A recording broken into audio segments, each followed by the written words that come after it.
welcome to PolitFlix, the countdown to Advent, Christmas, whichever seasonal trapping you wish to give. Happy Thanksgiving, by the way, so it sort of follows on from that. Also from our Sherlock Holmes sort of steampunk theme last week, we talked a lot about Robert Downey.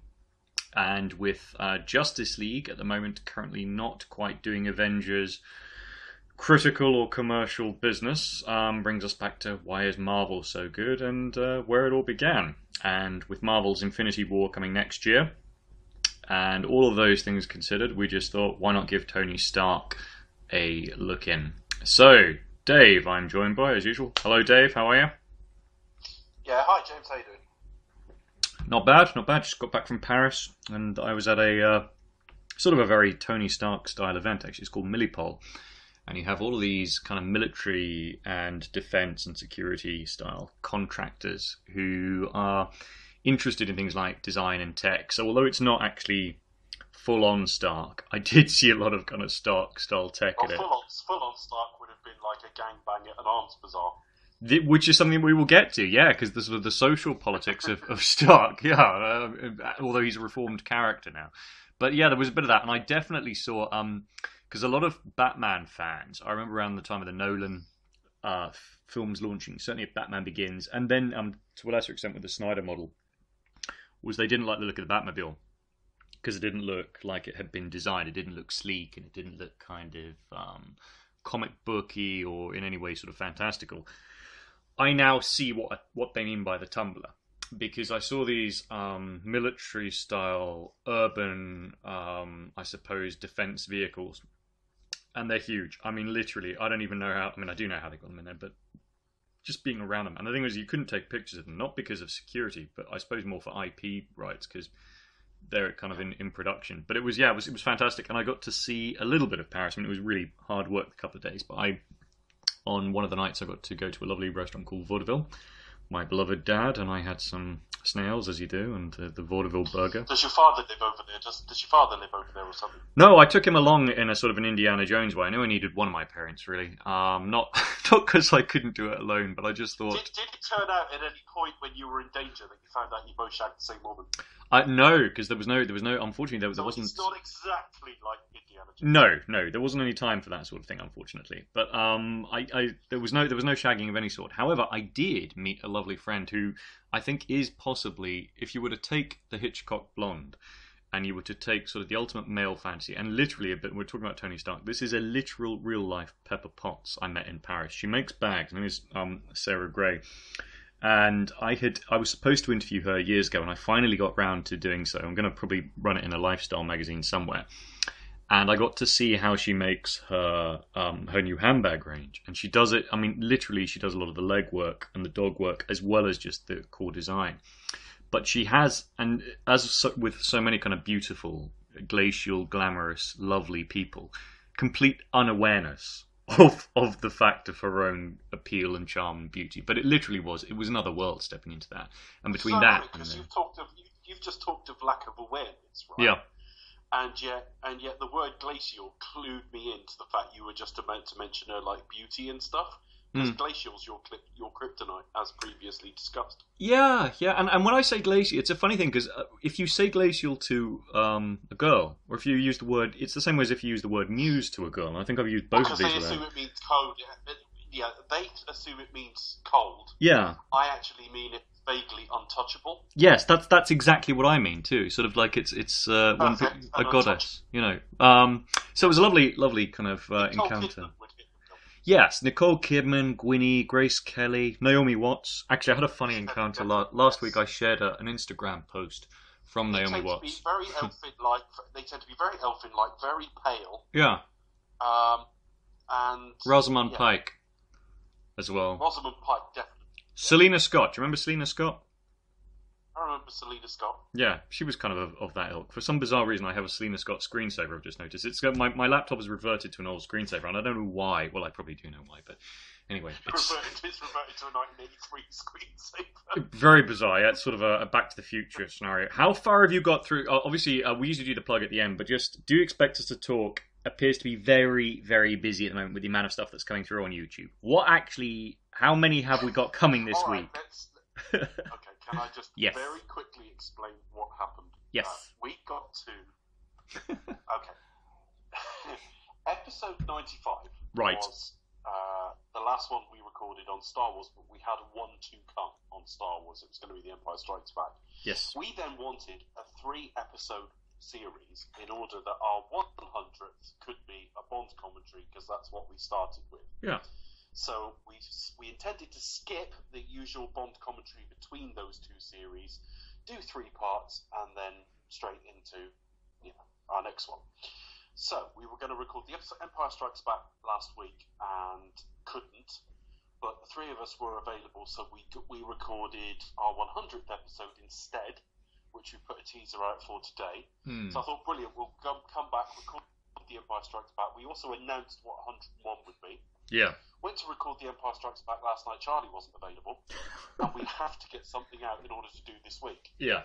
So we recorded what would have been episode 101 as episode 96, and then we'll have to do the Empire Strikes Back later.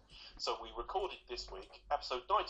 Last week we recorded episode 100, and then this week we recorded episode 96, and then the next night, episode 97, which was the start of our next series, Back to the Future.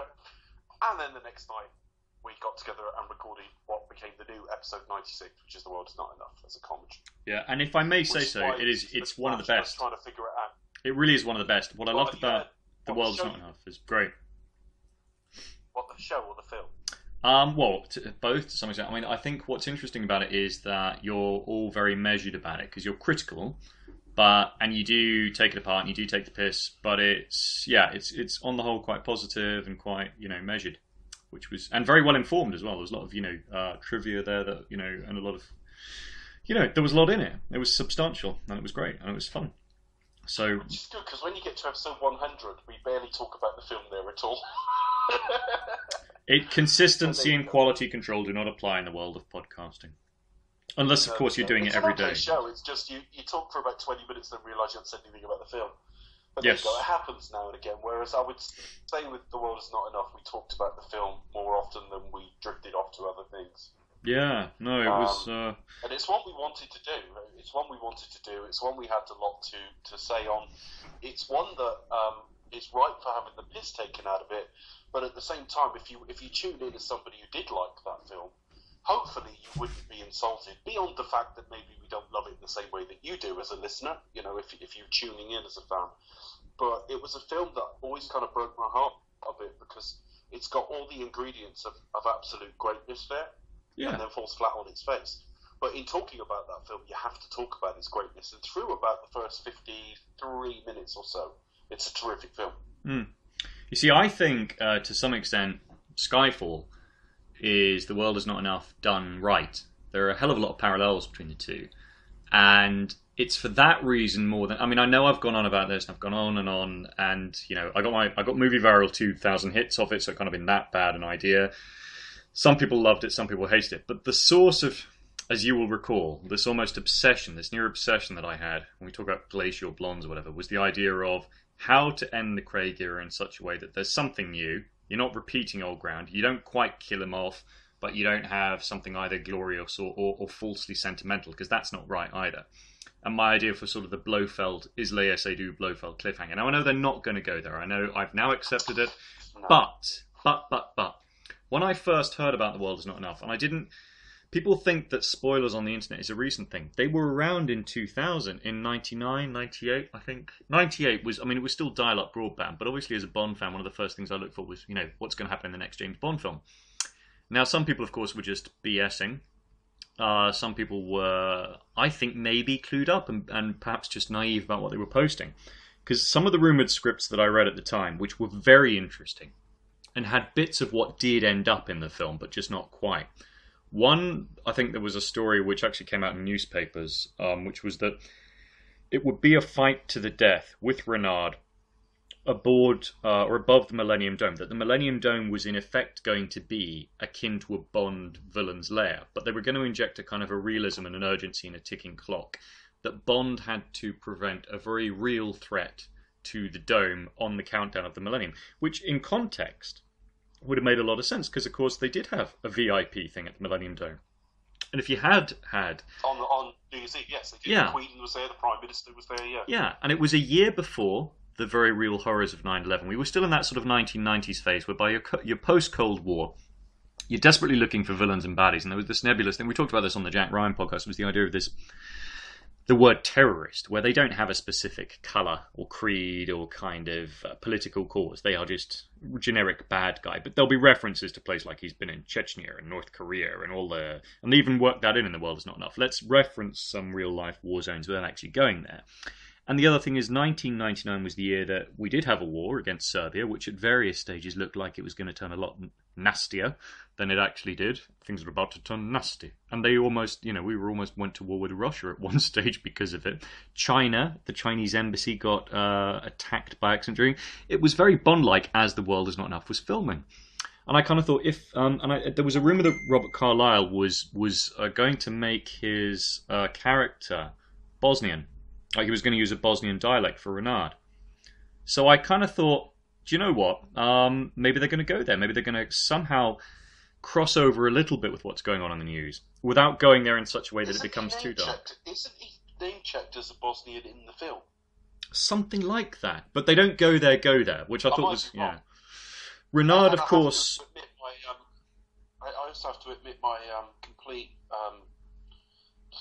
idiocy, lack of knowledge, that I don't know what a Bosnian accent sounds like, so you could have been doing one for all I know. He did, I think, because it's not Russian. But the word renard, of course, is the French for fox. So I thought they were kind of hinting at, bearing in mind that Electra is French, I thought, there was a bit of that in there. But Electra's not Electra's, if you know your Greek plays and stuff, Electra is a bit on the nose as a reference. Yeah, it kind of gives it away immediately. The princess who kills her father. You have to have certain. I mean, it's not about intellect; it's about what you happen to have studied or know as cultural references. Yeah, general knowledge. And I did a classical civilization A level, so I just got that reference instantly.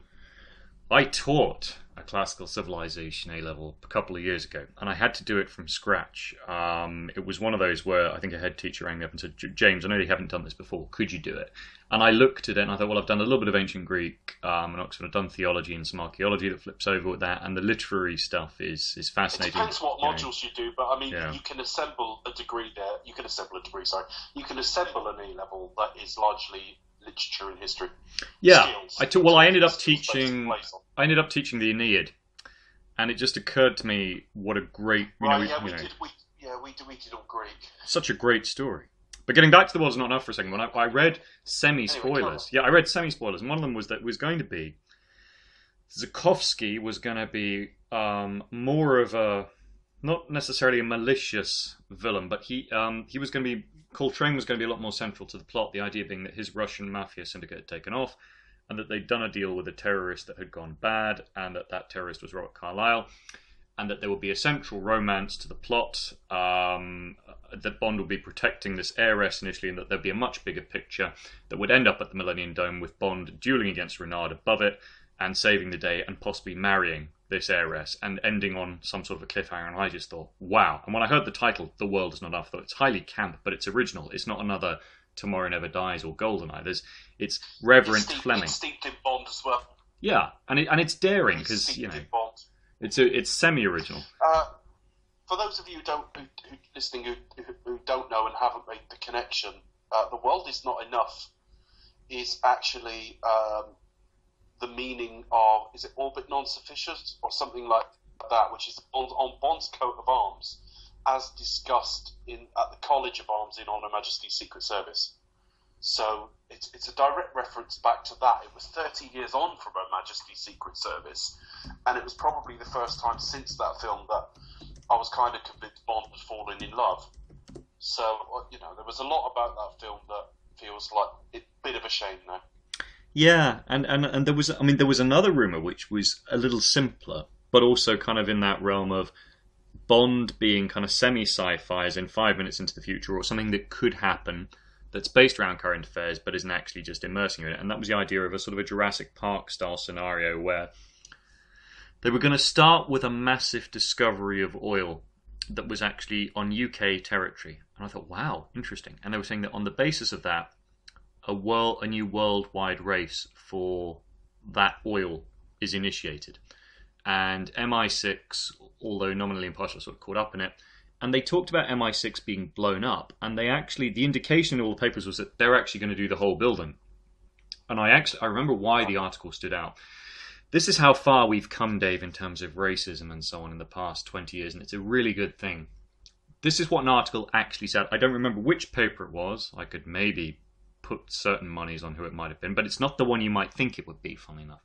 Judi Dench was invited to the actual MI6 headquarters in preparation for her role as M in The World Is Not Enough. Pierce Brosnan, however, did not attend, and in brackets it says something like, I can't remember if they said it is because or it isn't because. Remember, Pierce Brosnan is not he is Irish born, ... as if to say what? So because he's Irish, he's therefore what? Going to be a security risk? What? The implication was, Ireland equals, ... and thankfully that's now very much a thing of the past. And proof as well of how far we've come. But I just think the sad thing about The World Is Not Enough is for me anyway, even 20 years later, all of the speculation online or in the papers was more interesting than the film that we actually got. And yet all of the elements are still in there. We do get the dome, we do get Zukovsky kind of being implicated, we do get a semi-quasi on Her Majesty's sort of love story.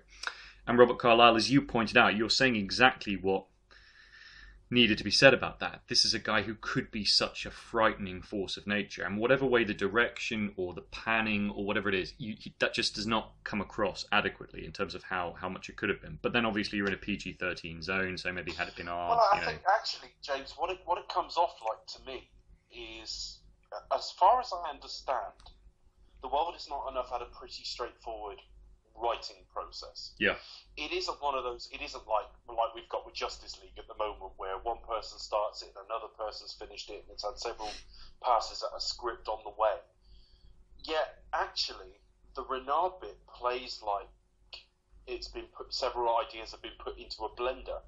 Yeah. Because you've got this thing about his senses are dying off, so he'll become more human as he becomes less human almost, and he will become more difficult to beat and all the rest of it, and he's weakening as he's strengthening as he's weakening and stuff like that.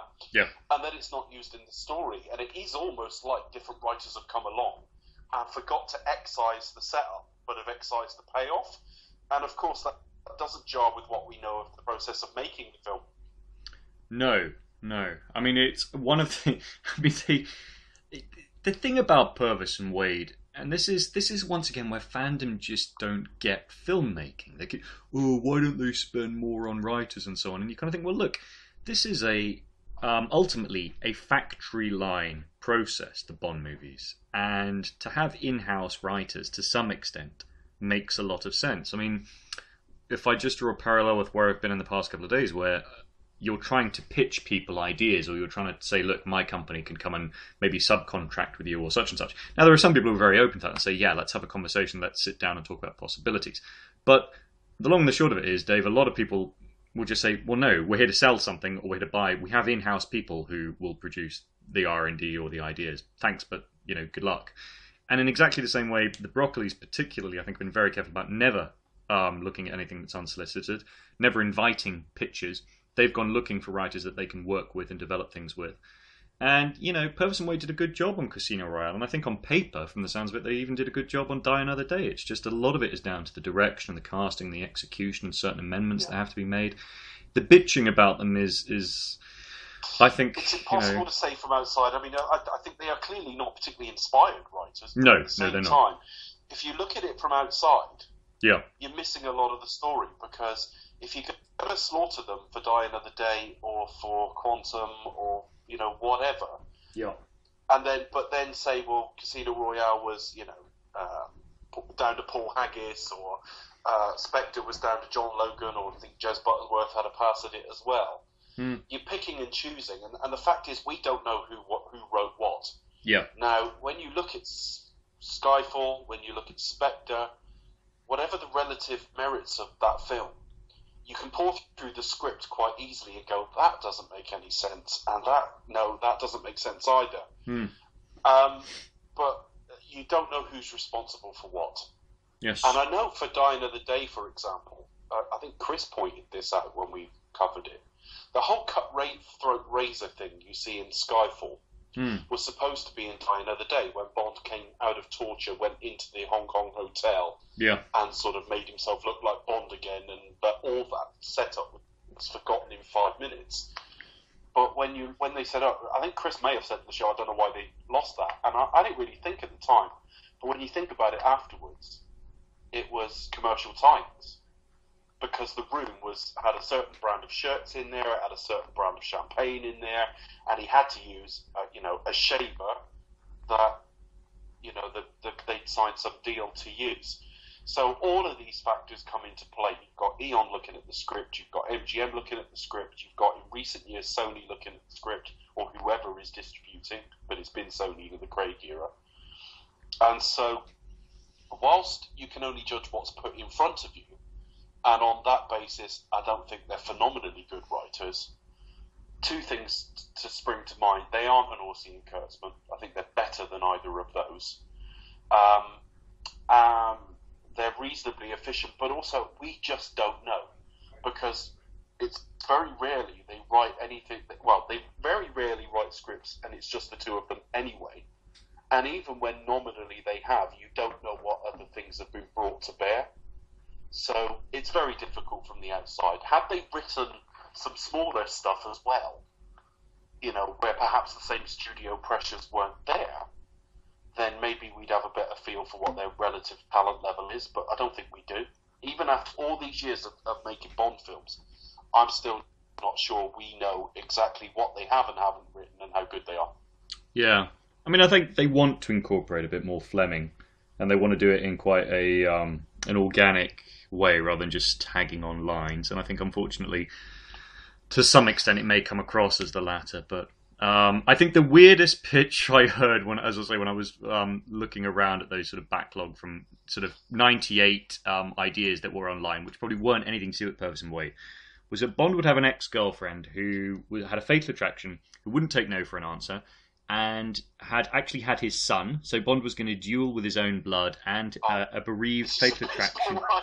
Yes, a fatal attraction girl who was setting off devices around the world and was going to culminate with a nuclear one unless he said sorry or something. Now, crazy though that sounds, the casting that was mooted around was Sharon Stone for her, and she was considered for a lecture. Yeah, that sounds like 90s era stunt casting by Eon.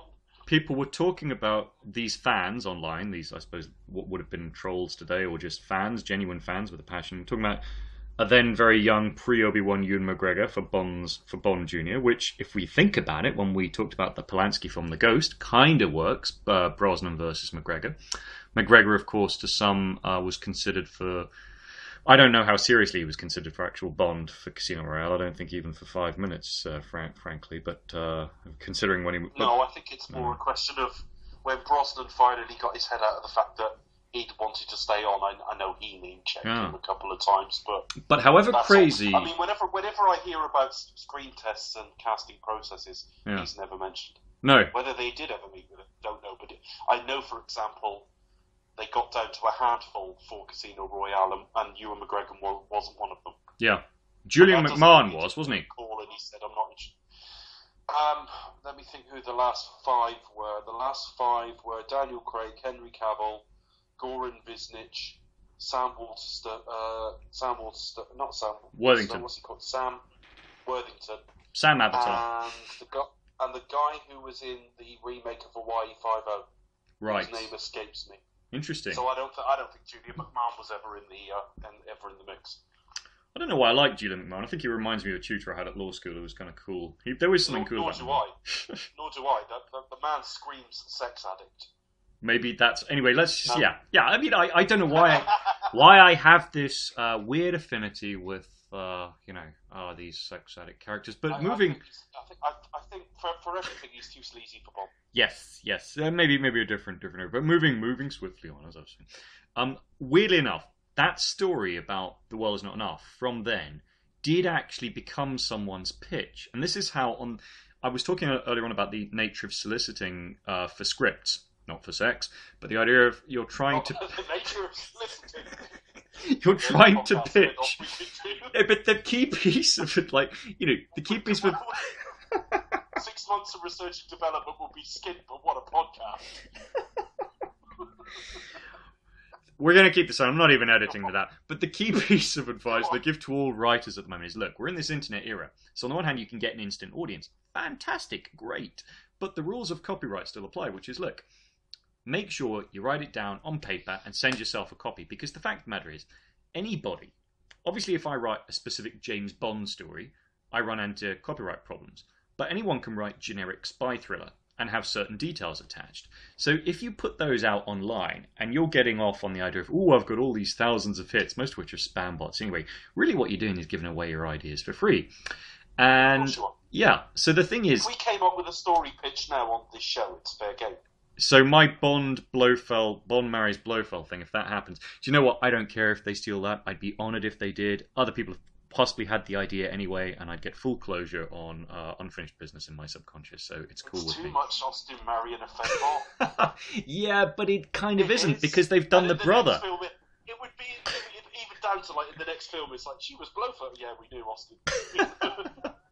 But here's the thing. Now, I don't know whether the person who posted the idea about the mad girlfriend for Bond was in fact a professional writer. But crazy though the story sounds, I think they were, because years later, it turns out that was then pitched as an idea for a Mission Impossible movie, and they came damn close to making it, to the extent that I don't know the precise timeline on it, but I think there's a hint. I think they would have latitude to do something like that in the Mission Impossible franchise. Because it has no format. It can be whatever it wants to be. Because it has, exactly, it has no set format you have to do. Yeah. So it could very well be that... While you're speaking, I'm looking for a rip of Fatal Attraction, because you got me thinking. Yeah. But it could be very... it's not beyond the bounds of possibility that in those early infancy days of the internet, that thing I was reading on a message board about Bond was actually written by the guy who then went on to very successfully pitch Mission Impossible 3. And I can't recall his name, and I hope I'm not doing him an injustice, but he's a great writer. And I think he got paid for his pitch for Mission Impossible 3, and he said that there were going to be prequel elements to it. He wanted to bring back Emilio Estevez. There was going to be a huge set piece involving... What are those presidents' faces? What's the monument? Why is it eluding me? What's the name of that thing? They use it in North by Northwest. Mount Rushmore. Yeah, there was going to be a set piece on Mount Rushmore. And David Fincher was involved and then became Joe Carnahan. That then got tweaked, and he was able to retain... This is one of the good stories about copyright. He was able to retain the copyright separately on the idea of Mad Girlfriend and taking over the world. And Carnahan, and I think and him, developed something separate, which was going to be Mission Impossible 3, a lot of which... The images and set pieces end up in the Abrams film, but not the plot. And we're going to have Kenneth Branagh as, I think, an organ trafficker who was a neo-Nazi, and that was going to be the initial MacGuffin that built up to something much bigger and much more fantastical. They had Carrie-Anne Moss, I think, down for the Psychic and Scarlett Johansson, and they were going to film actually at the Reichstag in Germany. So it just sounded like a fascinating piece. Now, a lot of that ends up in the Abrams structure and style. But it just shows you that Bond, Mission Impossible, whatever, obviously the script, if it's not directly adapted from a novel, like Casino Royale had, this is one of the things that people forget with why Casino Royale is so good. Well, one of the reasons it's so good is they had a novel to play with. And of course they had to expand it and extend it and adapt it. Yes. But, and people who are bemoaning the fact that it's going to take another year to see the Daniel Craig swan song, well, the fact of the matter is that extra year buys them a year of crafting it. They may well have a great pitch, but, Hang on a minute. They used to do them every 2 years. They took a year extra to produce Die in a Day. They took 3 years over Spectre to get the script right, and the script still wasn't right for all the pluses of that film, and I defend it half-heartedly sometimes. Yeah. The problem is, all right, they could wait 4 years and produce the best film of the series. Why not? It's possible. Let's be positive. I doubt it, but let's see. But the conclusion then is two things that are erroneous. Firstly, that 4 years is acceptable for a franchise, which I don't think it is, hence the whole conversation last time about selling it. Yeah. But secondly, you then equate that gap with always producing quality. Well, back in the 1970s, Elton John had a contract that required him to produce 4 albums a year, and that's when he produced all his best stuff. Now, I'm not saying they could do it yearly. I'm not even saying they can produce it 2 yearly. But the gaps are a bit of a rum gift. in terms of what they do or don't give you. The extra year they took after The Man with the Golden Gun produced The Spy Who Loved Me, which is well loved, which is fair enough. Connery took an extra year in the 50s to produce You Only Live Twice, which is patchy to say the least. They took an extra year to produce Die Another Day. They took longer to produce Casino Royale, and that was fantastic. Yeah. It doesn't guarantee you anything. The very fact that it's 4 years means nothing, because the gestation period of The Winter Soldier, for example, just leading us on to Marvel in a minute, was much, much shorter, and it produced the best film in that series, in my opinion. That's right. But I mean, Justice League, for example, probably, I do get the feeling if Warner Bros. Had said, yeah, let's move it to March just to make sure, it could have saved some of it, but I think even then, in fact, if anything, it could have made it worse. So yeah, you're right. More time doesn't necessarily make more quality, but perhaps it may enable. I think if you know what mistakes have been made in order to fix, then it makes it easier. And I think it's not so much time as using that time with a specific target rather than multiple targets. So obviously with Casino Royale and to some extent Skyfall, because the lengths of time were there to focus on particular things. Obviously with Skyfall, it was the story can be as simple as we want, but we've just got to make the film alongside what were then, I think, precarious economic conditions behind the scenes. With Casino Royale, let's get the right leading man in the right tone. Whatever my thoughts about Skyfall, and they're probably positive, but I'm not as... Yeah, you think it's overrated, but it's good. I kind of speak positively about it. It's in my top 10. Yeah. But when I go to actually review it, I feel like I'm being very negative, because I'm constantly saying, not sure about this bit, not sure about that bit. But let's just drop that for a minute and say it's one of the better regarded Bond films. It's one of the better regarded films of the last, certainly 2 or 3 decades. I think when we go 10 years, 20 years, 30 years into the future and people name the handful of really good Bond films, Casino Royale will be in there, but Skyfall probably will be in there. Yeah. And that's probably an example of where the extra year did help, because you had Sam Mendes working on it under no deep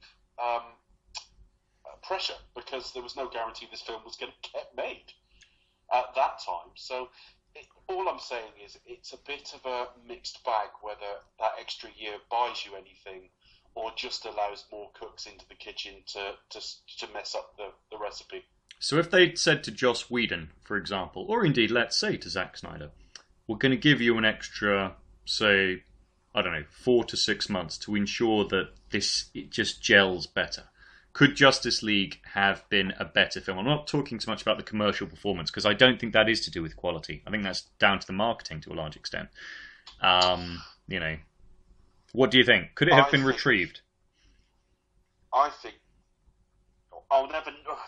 Right. The short answer and the most politic answer would be who knows, because we don't actually know what has gone on behind the scenes.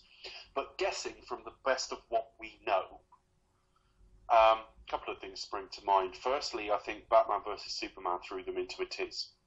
I think that got such a negative reaction. And everyone says, yes, but it was really successful. Well, first off, a film headlined with Batman and Superman should have done better.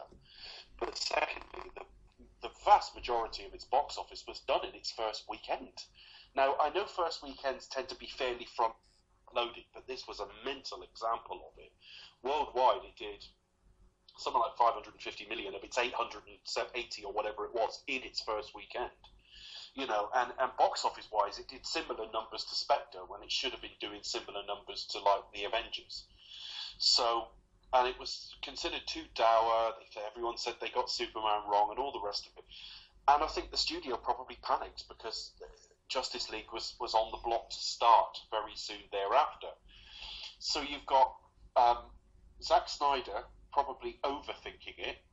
You've then got a family tragedy happening to him, which would have. I'm amazed he could work as long as he did. For those who don't know, his daughter killed herself. He left the project in about March. I think she killed herself in about March, and he left the project a few weeks or months afterwards. Yeah. for obvious reasons. Yeah. You can't really make anything of that. I was amazed. Some people throw themselves into work to heal themselves, and other people can't work because they need to heal themselves. Yeah. And he tried to be the former, and it kind of turned out he was the latter. Yeah. But he produced, reportedly, and it's only reports, we don't know the truth of it, but he produced a 3-hour cut that the studio described as unwatchable.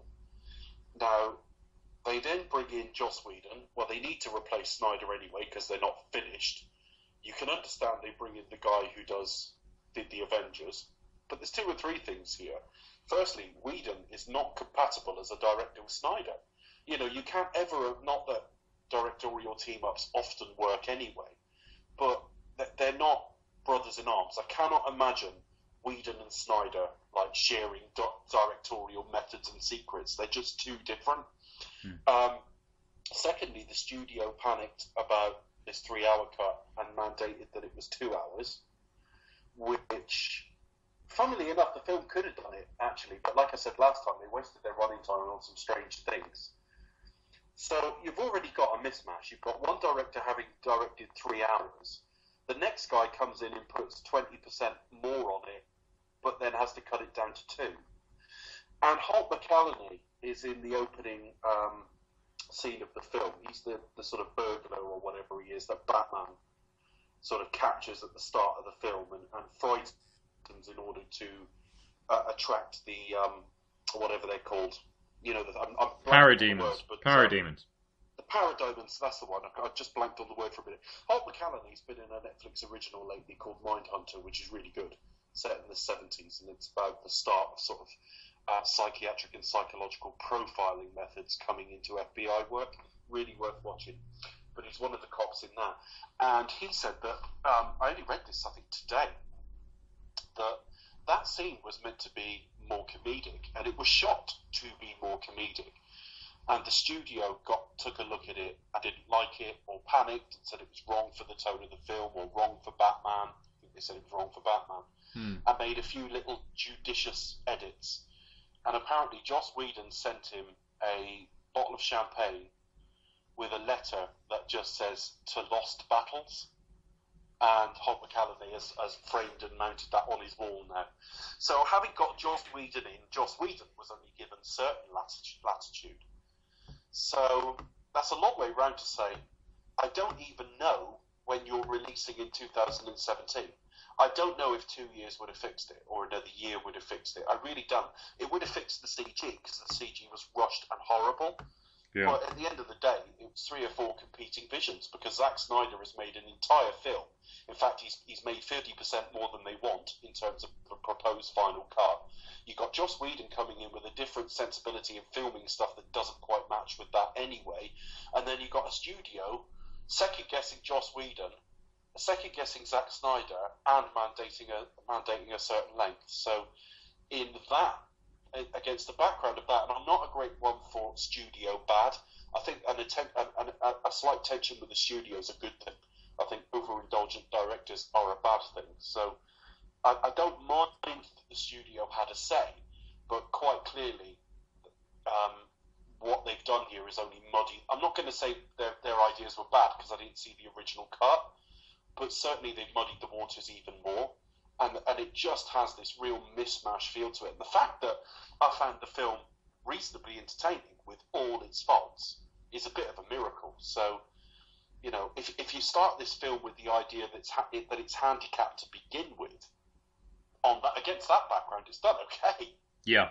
And I think, you know, one of the things I will say is I've been actually quite impressed on the whole by what appears to be an improvement in fan discussion about it, insofar as if we go back to when Whedon left, when Snyder left, and some of the vicious stuff that was written, quite personal stuff then, and you look at this product now, and okay, of course, if you go looking for it, there are trolls there and so on, but generally speaking, both the mainstream critics, the podcasters, the YouTubers, you know, the people who are worth reading or listening to are all saying quite positive things about the fact that yes, this is a failure, and there's no spinning that. However, when one considers all that went into it, when one considers the fact that it will probably break even, and that there are many good things that can be retrieved from it, this is not quite the disaster. I read an article tonight from sort of friends of friends. It's from within sort of our broad sort of Facebook circle that says why the DC universe is dead or should be scrapped. I think it said. Oh yeah. And I fundamentally don't agree. Now, I can understand the point because, from personal opinion, well, in the opinion of most, 4 of the 5 films have been not that good, ranging from not that good to terrible actually, and one's been pretty good. From my own personal view, 1 of them's pretty good, 3 are terrible, and 1's outstanding. Mm-hmm. But it's, in some respects, where you go next is not necessarily a reflection of where you've been. You've now got a Superman that, although he isn't much in the film, is much closer to the images of Superman most of us have in our head. Yeah. He was definitely a bit more lighter in look as well. I mean, his outfit was lighter too. You've got a Batman who, yes, it might end up being recast, but it could have been ripped from the pages of a comic book. My own personal taste, I prefer the ears longer than that, but that does look like a Batman. Wonder Woman works terrifically. Cyborg, I think, looks terrible, but I'm intrigued to learn more of his backstory. I thought he was an interesting character. Yeah. They wasted Jason Momoa, but Aquaman is cool. I do believe that James Wan could have made a good film there. James Wan has a pretty good track record in recent years. That film was wrapped as well. You know, so when you look at it, and I mean, then The Flash was fairly funny. I'm not sure if I'm desperate to see a film of his. But you think you've still got a DC universe to play in. Yeah. There's nothing that they've done so far that's like incorrectable or has ruined anything. You know, you've got a reasonable casting in place for most roles. I'm not far fond of Jesse Eisenberg, but you know, it's a take and it's okay. And he actually looked more the part in this film. That looked a bit Whedon to me, having him on the boat in the suit and all the rest of it. You've got people like Will Smith involved who, whatever you think of Suicide Squad, I liked him in it. You know, at the start of the film, we saw an aesthetic of Gotham that I really liked the look of. It was a bit ripped from the comic books, and it actually looked like a live-action sort of Batman the Animated Series Gotham. Yeah, no, it was excellent. So I don't see how, when the film we've just got had plenty of good in it, but we know what's happened here. A director's had a terrible personal family tragedy. And also the word of mouth from Batman Superman, which although there's been 2 films in between, this is a sequel to that, not the 2 that have come in between. So that's always going to damage the box office. But it's 5.5, nearly 6 months ago, we got Wonder Woman, which was outstanding. If you scrap it, you throw in the baby out with the bathwater. So whilst that article was interesting as just a think piece and an idea, it's nothing more than just like light reading for me, because I see no reason to scrap this at all. Keep swinging for the fences, keep getting creatives in, and see what you can do with it, because the characters are there, the actors are there, and the potential is still there. And that brings us into, very neatly, our sort of Marvel-esque focus, not the whole of the MCU, but specifically the sort of the Tony Stark contributions, because as we'll see, there was a bit of up and downness there at the beginning. They had their own little Justice League moment before they had Avengers, and they had plenty of they had some great starts, but they also had some false starts, they've had some ups, they've had some downs. It's been forgotten now. It's been forgotten now that you know, there were a couple of it. Whilst I think the worst of the DC universe is certainly a lot worse than Marvel ever gave us. You know, there were a few films in Phase 1 where it was like, not sure about this. So yes, so let's talk about this. So obviously it's not a generic MCU podcast. We're focusing on Stark and sort of the Downey contribution here. And obviously, if we start with the politics and sort of the formation of the character. So he's if we go back to Marvel and Stan Lee, he's 1960s is the first time he appears, right? In the comic books. And it's Vietnam era. There's less of the sort of the R&D latter day Elon Musk stuff in the comics. He's basically Howard Hughes with a bit of an arms dealer, frankly, sort of a war profiteer who is captured by the enemy and tortured, has a second wind, has a change of heart. There's a character called Yin Sing, who of course that's I suspect a Chinese name in the comics. And he escapes, and he still maintains the sort of the playboy lifestyle and the trappings of that. but is quite a serious scientist and a philanthropic character who has a secret identity as this Iron Man character who fights, even I think in the 60s, 70s, and 80s to some extent, obviously alongside what would be the Avengers, people like Captain America and so on, but had his own self-contained universe of villains who were rooted very much in, even in that comic book world, a kind of not so much realism, but they were kind of villains with an international dimension. There is a bit of magic thrown in with a character called the Mandarin, but loosely that mythology is both reinvented and updated, I think around 2005 or so in the comic books, and then the movie sort of melds the two and gives us the Robert Downey behemoth that would come to be. Downey was not obviously mentioned as the first choice because it was in development as a potential movie long before there was any MCU or indeed long before a lot of the DC movies. I think the first name I ever heard linked to the character was Tom Cruise. Now, there would have been other names, there would have been other ideas, I'm sure, but there was talk at one stage. Now, I don't remember. I know I've read this at some point, but I can't remember, is the honest answer. I think was under license. I have a feeling that, this is for argument's sake, because I can't remember which studio, but for argument's sake, Universal had it in the same way they had the Hulk, and they were trying to develop it in the early 2000s as a vehicle for Tom Cruise. Now, again, whilst I'm not a huge comic book guy, in terms of knowledge more than interest, I think comics are a great genre, a great sort of art form. But from what I know of Iron Man, and it's limited, the character we've got now, it's easy to think Downey was sort of born to play that character, but it has been sort of remade in his image. One of the things that and there's nothing wrong with that because it was kind of not an A-list character anyway, but Iron Man, one of the knocks on Tony Stark was always that he was nowhere near as interesting and loquacious a character as Downey has made him. There was an alcoholism thread with him, Demon in a Bottle, which is kind of touched upon in Iron Man 2, but one of the knocks I've heard from people who know it a bit better is that actually Tony Stark himself wasn't really that interestingly drawn.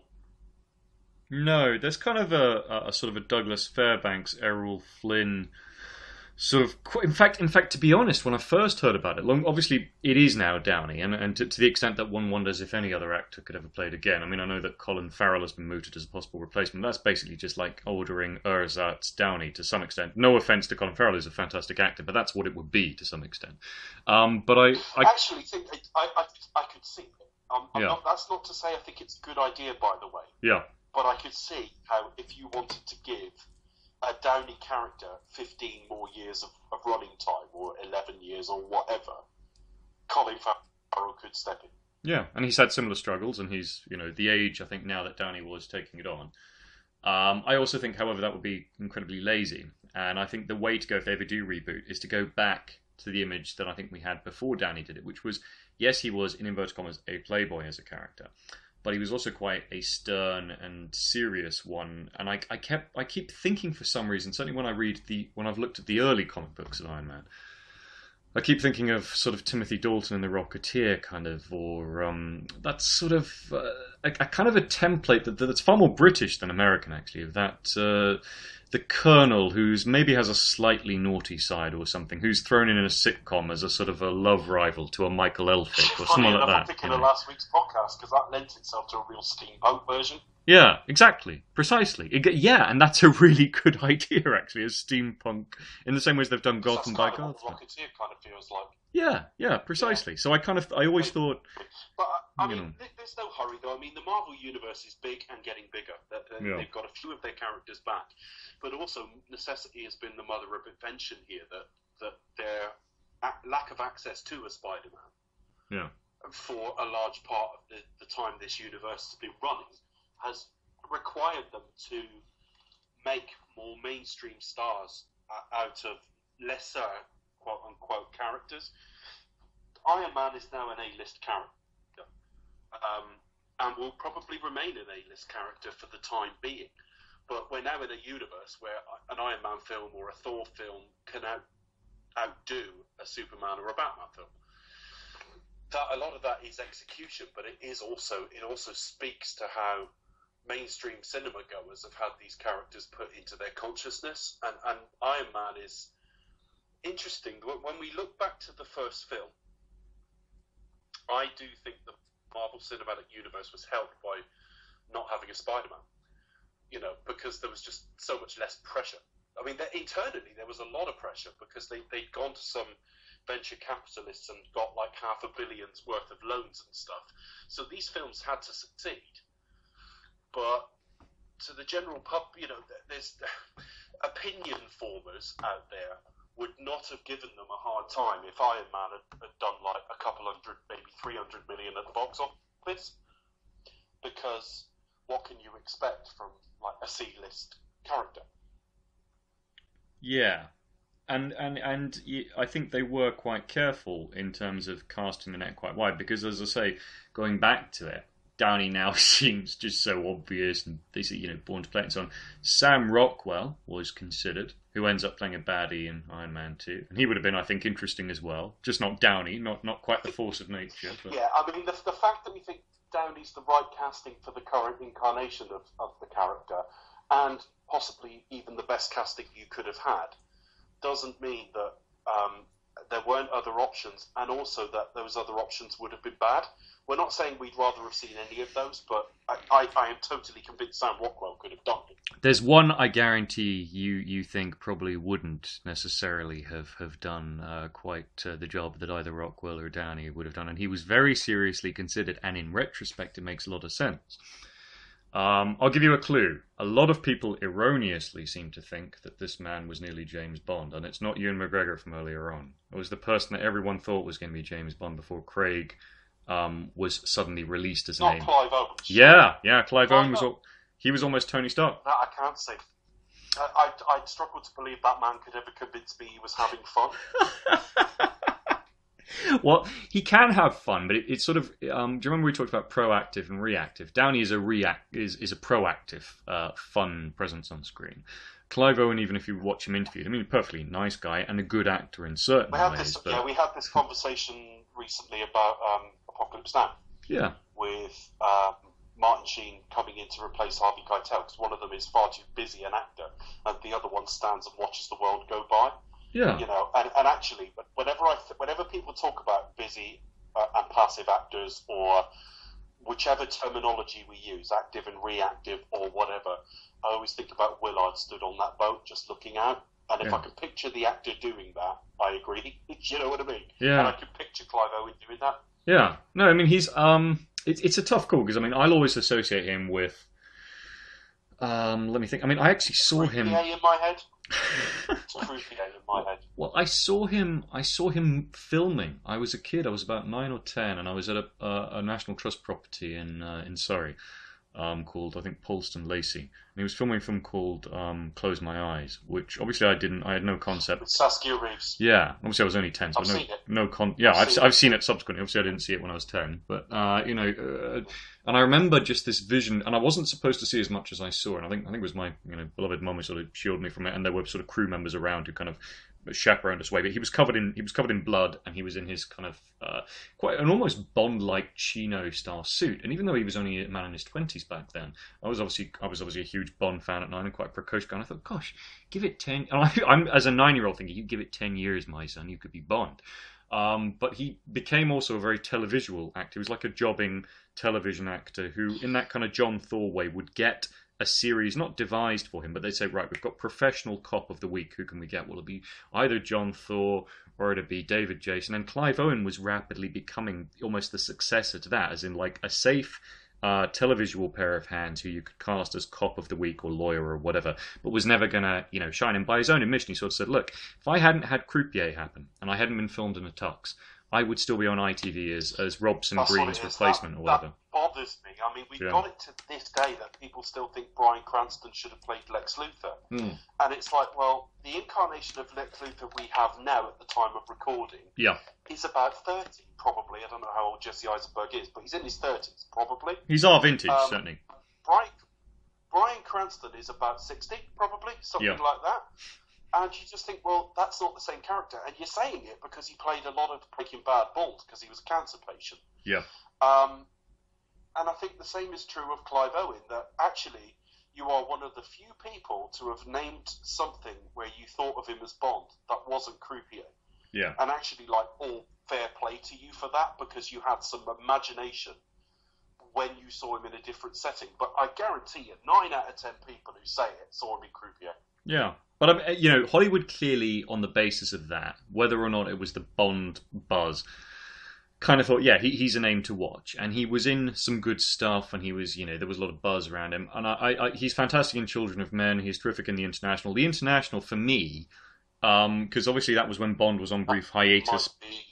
That might be his best performance. Yeah, well, Bond was on brief hiatus pre-Skyfall at the time, and I kind of watched The International a couple of times as a surrogate Bond movie at the time, because at the time, that's the millionth time I've said that at the time, it's the Downey effect, but there was a period where it looked like the bankers were going to be the new bad guys because of the financial crash. And I thought, yeah, Quantum as maybe a banking cabal or something, and the set piece in Bilbao and whatnot, and Naomi Watts as a sort of a quasi-Bond girl, and it made a lot of sense. But as Tony Stark, I don't know, maybe if they were going for that slightly more straight 60s version, because Clive Owen is many things, but I don't think of him as a natural action guy or a comedian, you know. And I think as we think of the Downey version now, it's action and it's comedy, and it's an effortless fusion of the two that still has profound dark moments in it. And people talking about Thor recently, Thor Ragnarok.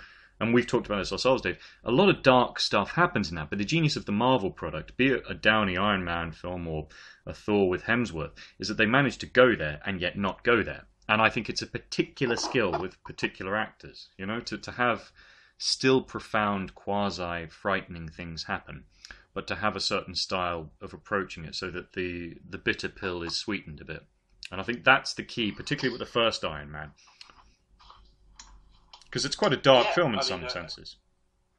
At the beginning. It's a very brave film, but again, it's the sort of film that you can only... Well, I say you can only... Yeah, no, I'll stick by that, actually.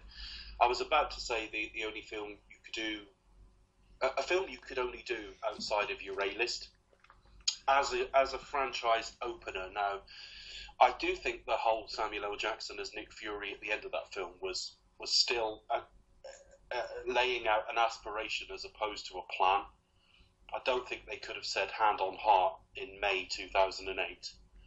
And in fact, before that, when they would have been filming and conceiving this film, that it would have led to an Avengers team up. I think you put it out there as a little Easter egg and hope that you can start to build towards it. And it was really only in 2010 I saw evidence that they were going that way, and in fact too much evidence with Iron Man 2, but we'll get there. Yeah. So I think it was brave. This film was brave in a lot of ways. Firstly, you're putting Downey at the centre of a potential franchise for the first time. Now, you know, you get Downey in front of cameras on your film, and what you're saying is, we're confident we can keep this guy clean and sober for the next 10 weeks. Really. You're saying we can keep him to 10 to 15 weeks. During filming, we can keep him on the straight and narrow, and that's great. If you sign him to a potential franchise, you're saying this man is now going forward clean, dependable, and reliable. So it was brave from that perspective. It was brave that almost the first thing you have him doing is drinking whilst hanging around with the military and selling weapons. You then see him critically injured within the first few minutes. Very rarely for superheroes do you have them having, you know, pretty casual sex pretty much straight away in a film. And you touch on real world events because you've got Middle Eastern terrorists in it, which is always walking a fine line in terms of not stereotyping. So I always thought of Iron Man as very, very brave as a film and as a project. Plus you're throwing a lot of money the way of Jon Favreau, who has some experience and has done effects, but you know, he isn't. It's still a gamble. You're gambling on your leading man, your director, and also a very finite amount of investment fund to make a series of films. So, why does it work? What is the X factor with it that manages to weave it all together? It works because you have Downey grab the film by the balls in the first 2 or 3 minutes. You actually front load the nice and the nasty. You see him as a playboy, you see him driving his car and screwing around and everything else. But actually, in most of the trailers, you had him demonstrating that weapon. That weapon where he says, that's how America does it, But so Dad did it, and it worked pretty well for them. Find an excuse to let one of these off, and I personally guarantee the bad guys won't even want to come out of their caves. And then you get kind of a quasi Zimmer. Well, it's a monologue. Yeah. Which the only time you normally get monologues in superhero films is as a poor replacement for decent dialogue, where they monologue at each other. Dark Knight. With Nolan films generally, and I love Christopher Nolan, but dialogue is his weakness, not action. But well, it's a reflection of him because he tends to lecture people, doesn't he? When he's talking, I mean, it's actually quite endearing, But when he's talking, he doesn't. It is the most kind of naive, kind personality that you think you can improve the world through, that sort of thing. But Danny's almost breaking the fourth. Not only do you see him have a real laugh with the military, which makes him a bit more everyday people, but also he's virtually looking down the camera as he's delivering that speech. It's not as good as, but my mind goes straight to Samuel L. Jackson doing The Path of the Righteous Man, where as a sort of example of grabbing an audience by the balls, you've just done it. Yeah. And then within a couple of scenes you see Gwyneth Paltrow, who was a big star back then, and you suddenly think this film, and then you see Jeff Bridges, and you suddenly think, well, we've got a cast, we've got a leading man who is just going to play himself here in the nicest possible way. This is just going to be full of charisma and fun and laughs, but darkness as well. And actually, as a summation of the Marvel Cinematic Universe, it's not a bad way to describe it. Yeah, because this is the one this is still, I think, even more so than the Precious Avengers. I think this is the one that not just Marvel but others look to, because it's not. The myth is that it's only DC who tried to copy this. I think Seth Rogen's Green Hornet tries to copy this, and it's just painfully bad. They even cast Cameron Diaz in a quasi Pepper Potts. Green Lantern tries to copy it. Yeah. Because you have Ryan Reynolds screwing around and not being as good as he should be, and being a bit more drunken than he should be. Good-looking playboy, not really taking responsibility. Green Lantern was very much an attempt to take some of the key facets of this film and this idea, and you can see why. Yeah, no, absolutely. But it works. He grabs it straight away, but it's underpinned by a great story. Yeah. The film doesn't just assert to us that he's a genius. I lose count of the number of films that assert to us a certain character's a genius and never really proves it. But this one is a show rather than tell, which is great. By and large, most cinematic incarnations of Batman, world's greatest detective, and we don't see him do an awful lot of detecting in most of his films. There's little examples here and there, but it's one of the weaknesses. Yeah. We see this guy make a revolutionary bit of tech that has been the size of a couple of rooms in the past at its smallest, and do it in a cave, and that gets dropped in angry dialogue by Obadiah Stane later. Tony Stark did this with scraps in a cave. I love it. Yeah, exactly. It can't be done. Yeah. Which is sort of a metaphor for the film to some extent. And it's done the great thing of getting a man. It's not uncommon to have leading men a bit older now. It isn't. But it's still slightly brave, particularly when you want to franchise to start that way. Robert Downey Jr. was about 43 when this came out, or getting 43. That way anyway. Yeah. So you've got life experience. I buy people who have built up companies or certainly expanded companies and have a corporate philosophy and have a personal philosophy and have individual skills and have life experience on them. Tony Stark screwed around a lot, partly as a function of the fact that by this time he's had a lot of years to be able to have screwed around a lot. And also, by the time you get to that point, you tend to find actors with less vanity. So he can stand in a cave with his hair all matted and sweaty and dirty and all the rest of it in a way that perhaps younger actors wouldn't always want to do. Well, if you look at some of the makeup tests they did for him, they were remarkably candid in sort of the making of, partly because at the time they were an underdog, I suspect, and they didn't know where it was going to go. But they did grow his hair long, or they made a wig for that period. But maybe they'd watched Die Another Day and they thought, no, let's not go too far. But you believe that he's been incarcerated while still retaining a comic book ethos to it and still a sense of fun. There is a profundity to it. Well, he's not emaciated and having his rotting teeth pulled out. He's not emaciated and having his rotten teeth pulled out or something. No. It is the PG-13 version of it. But what I'm saying is you've got an actor who within minutes you see Robert Downey Jr. is a good-looking man, but he's got his goatee as Tony Stark is a bit, I don't know, vain and silly. And he's in a suit looking smart, but he's also roughed up in a cave within minutes. He's got at once an enviable lifestyle and kind of an empty life. So it appeals to so many different facets in us because we want to be him and admonish him at the same fucking time. That's where I was going to go with this, if you like. If we're talking about the politics of it, we want to go there, but we don't want to go there, if you like, because we won't go where we've talked about. Society is changing, obviously, etc., yada, yada, yada. But even in 2008, I think, even in the 60s or before, his behaviours would perhaps have raised some eyebrows, and yet we like him. We have two clear moral things that he's doing that perhaps would raise questions. He doesn't obviously treat women, including Pepper, particularly well at first. And the second point is that obviously there's no getting around the fact that whilst he's not an arms dealer, and I think it's a shame to call him that, he is developing weapons for a war landscape. And therefore, this is a character, whatever way one looks at it, who is in need of redemption. And there's yet, actually a naivety to him because he doesn't really realise he's an arms dealer in the way he is. Yeah. If you like. Almost on scientist. Weapons are being deployed. He was just making them and sending them out the door. I don't think he even really thought about it. The other factor to consider, and I've never really thought about it before, is the company is called Stark Industries, and it was passed on to him by his father, Howard Stark, isn't it?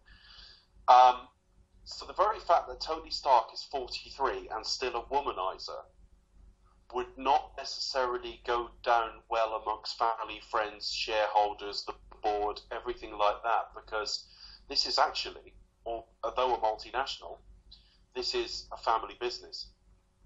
And he's not produced an heir, he's not produced a succession plan or anything. In the same way as a prince. Being well placed to sort of try to take it over. Yeah, I mean, the same way as a prince today. Like this business of whether Harry will be allowed to. I mean, the fact that people can even speak like this in today's world is, just baffles me. But anyway, the fact that he may be allowed to marry this nice Meghan girl who he clearly may love or whatever. But in exactly the same way in Iron Man, they talk about trinkets to kill a prince, as in he's literally the American equivalent of a prince. That this is somebody who, as you point out, doesn't have an heir as such. And that's what historically has made their presidency so interesting, because there's a glamour born of the fact that it's their surrogate monarchy. And they like to build dynasties even though it's supposed to be the antidote to dynastic politics. So you get, we want Kennedys and Clintons, and we probably want the next Obama or Bush, or even down to putting third and fourths at the end of their names and stuff, which even we don't do here. Yeah. I mean, Tom Cruise is Thomas Cruise Mapother the Fourth, which we wouldn't do in this country. It sounds vaguely ludicrous to us. When you used to switch on golf 20 years ago and it was Davis Love the Third. Yeah.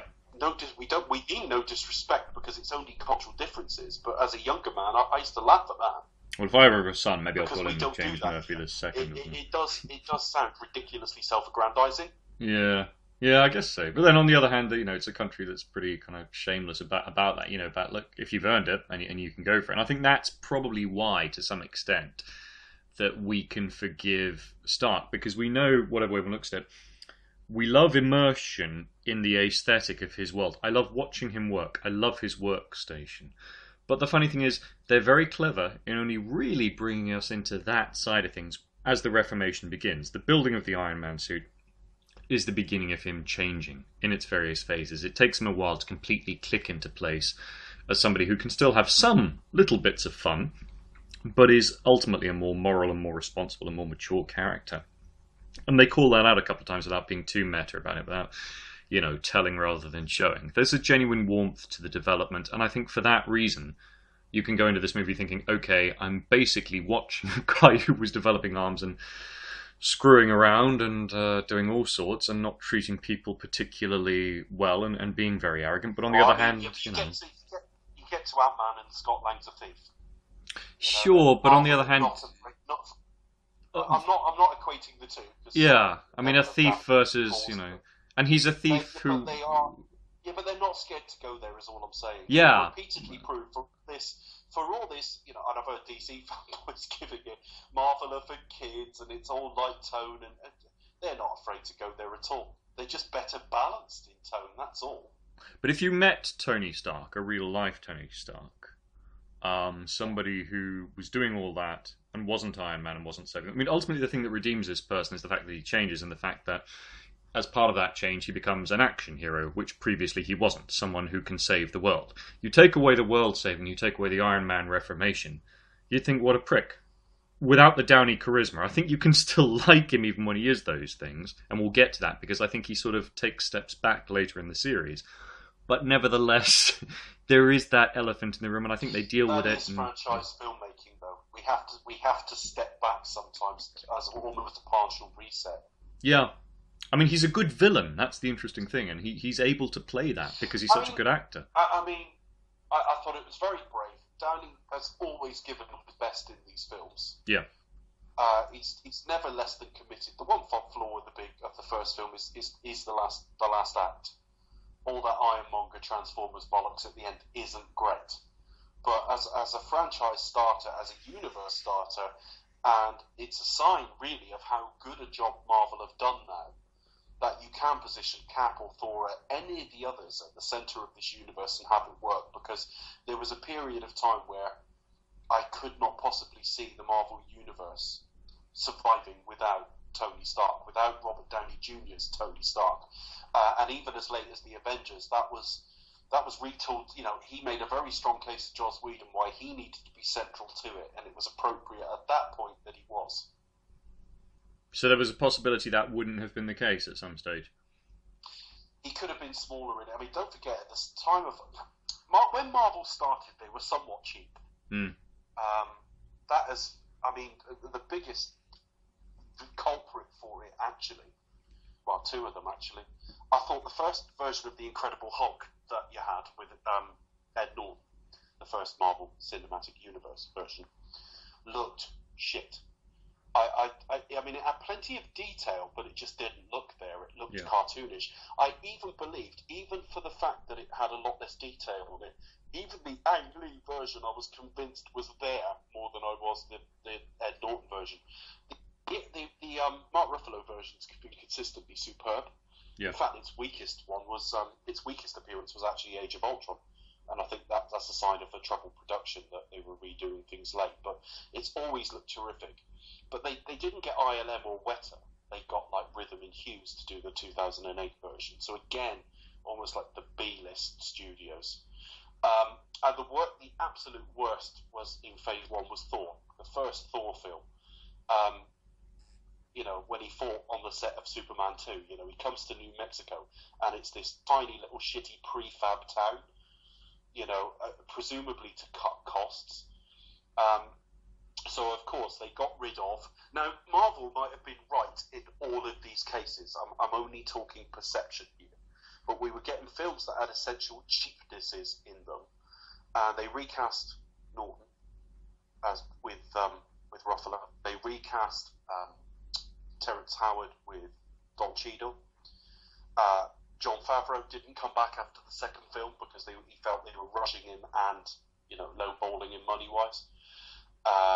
Samuel L. Jackson backstage at Comic-Con told somebody Marvel don't pay. They weren't paying very much. That's changed in recent years that Feige doesn't... I think it's Ike. I can't remember his surname. Palmentier? Something like that. The guy that Feige was reporting to, who was the notorious cheapskate, is no longer... in his direct chain. I know the name too, but it's just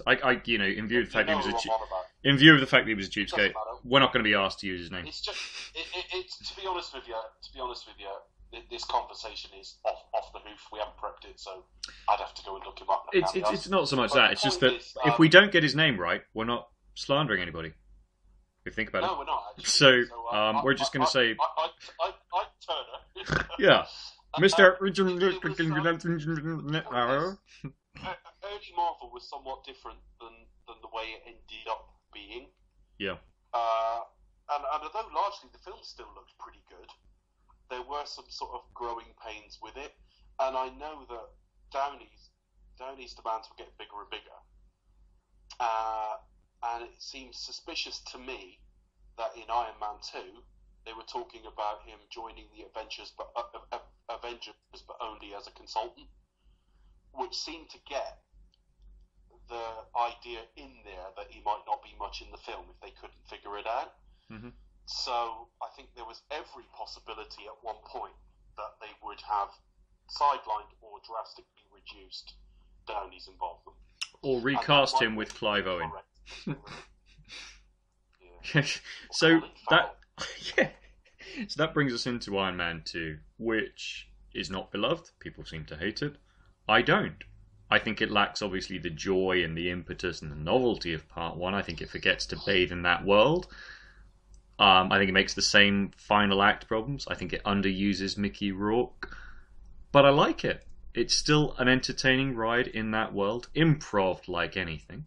Once again, there are dark moments. Moments of profundity and mortality and consequence and conscience. But, you know, I think it does what it says on the tin. And I think, contrary to popular belief, the notion that it's just world building for the Avengers is, I mean, it's there, sure, but it's not always there.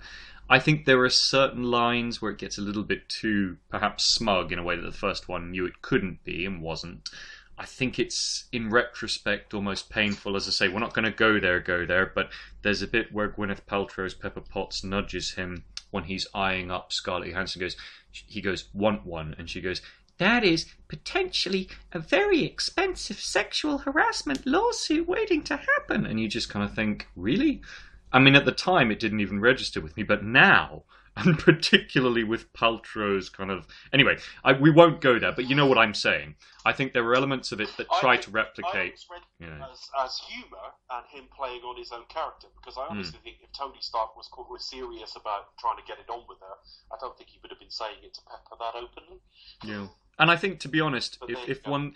Bearing in mind, he and Pepper are not quite together at that stage. I think there's an indication, because we talk about, you know, characters taking a step back as much as a step forwards, and I think this is one of the flaws with perhaps the fact it being rushed or, you know, the writing or whatever. But the fact is, I sometimes when a couple who've been a couple maybe briefly, or it's been awkward and they stay friends or they work together or something long after the event, even subconsciously there may be a tendency to wind each other up with, you know, oh, I love that girl, I might date her. And basically what you're saying is, I love that girl, I might date her, but really what I'm saying is, I'm saying that so that you can know that I'm thinking about dating other people.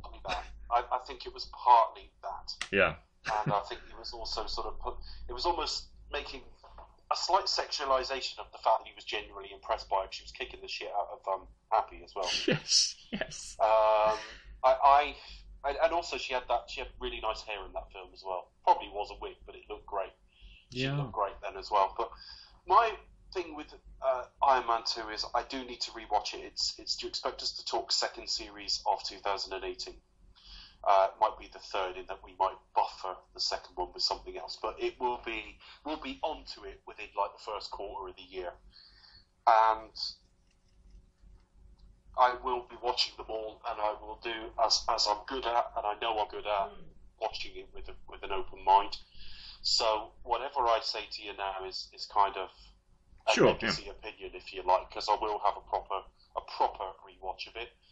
But I went to see it in 2010, first weekend it was open, and I just remember being crushingly disappointed. And it was one of the most excited I'd ever been leading into a film.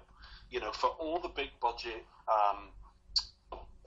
decades established heroes and decades established, you know, obsessions of mine, like a new Batman film or a Bond film or a Star Trek film or a Star Wars film.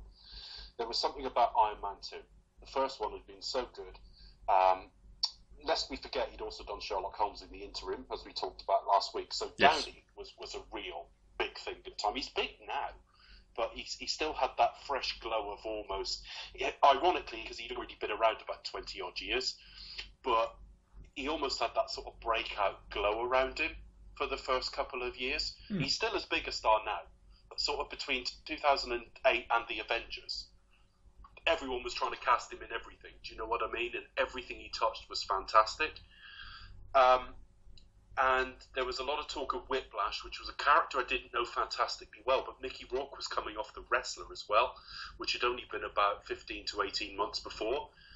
A Darren Aronofsky film, and I'm not the biggest Aronofsky fan, but I quite like The Wrestler, and Mickey Rourke is really, really great in it, as is Marissa Tomei, thinking of another person from the Marvel Cinematic Universe. And I just remember being confused by it, because Tony Stark was an asshole in this film. And as much as I can defend the thing he just said about Scarlett Johansson in context of the film, he's a dick. And that's partly the film trying to... It's partly sort of almost like a gallows way of behaving, because he's dying of this infection. Yeah. But it's also the way of tipping its hat to Demon in a Bottle. That's right. Why did they not go there? Is that because it's a family thing, or was it maybe because it's too close to the bone with Downey? I suspect it's because it's a family thing. And yeah, actually, if you think if you think somebody like Krishnan Guru Murthy can get far too personal with him because Iron Man's arc matches Robert Downey Jr.'s life arc, i.e. trying to be a better person, then imagine if you threw addiction into the mix. Yeah. When this guy had severe addiction problems.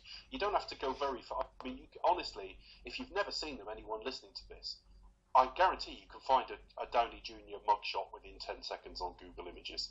He had a tough time, and he was in shootouts with police, and God knows what not shootouts, they would have killed him. But he was certainly in... he was at his lowest ebb. What happened was he barricaded in somewhere with the police outside. He woke up naked.